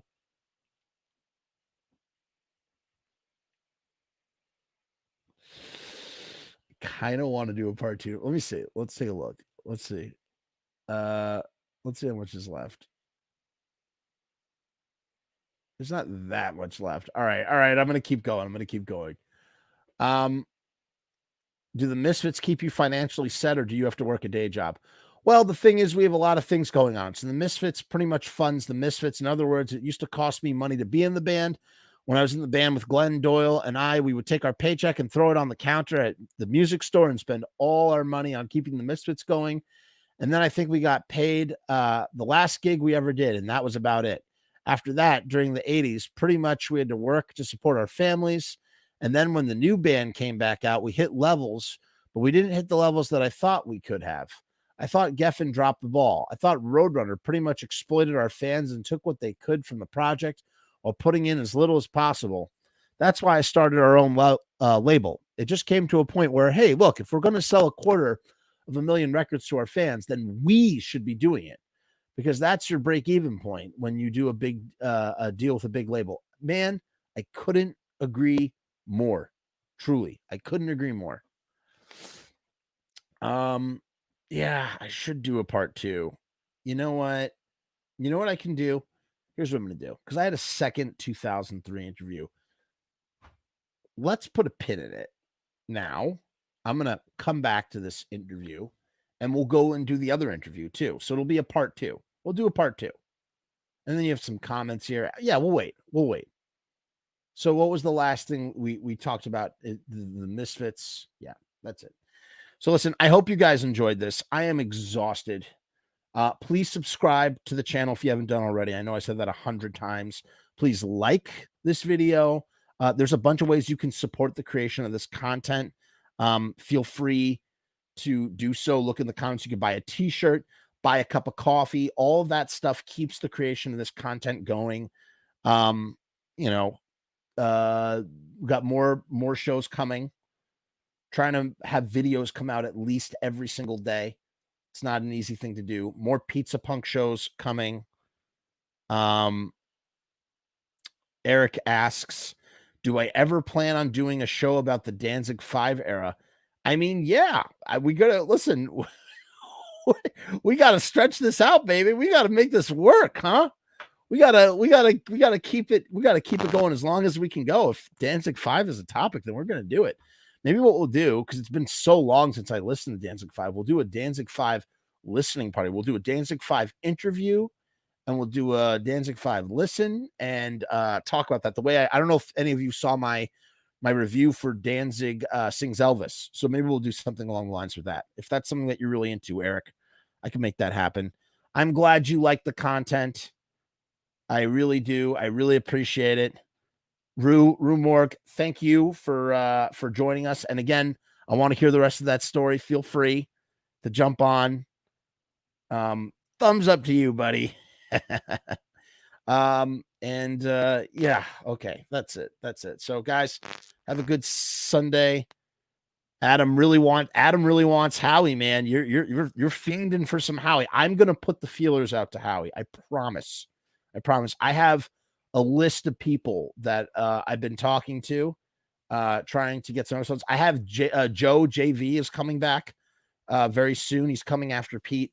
I feel like JV is an ongoing conversation. I love talking with Joe. So I'm sure he'll be back a bunch more in the future. Maybe we'll get Loki on again. I don't know. We'll see. But I'm working on that. Yeah, the Damien one. Everyone's going to love the Damien episode. See you tomorrow. I don't know if it's going to be tomorrow. It might be next week. It depends. I got a lot going on this week. Matter of fact, I might have to push the show to next Monday. I'm doing there's a 72-hour film festival composition. Jason, good night. Thank you. I'm glad you thought it was a good show. Have a good night. There definitely will be a show tomorrow, just not the Misfits show. Drew says Michael Graves should be on, and he'll tell you why the Misfits banded him. So, Drew, I don't know if you ever saw my Michael Graves episodes. I don't think Michael Graves first of all, I don't think Michael Graves remembers me ever. I don't think he recognizes who I am in any which way to begin with, because I'm such a tiny footnote to him, if a footnote at all.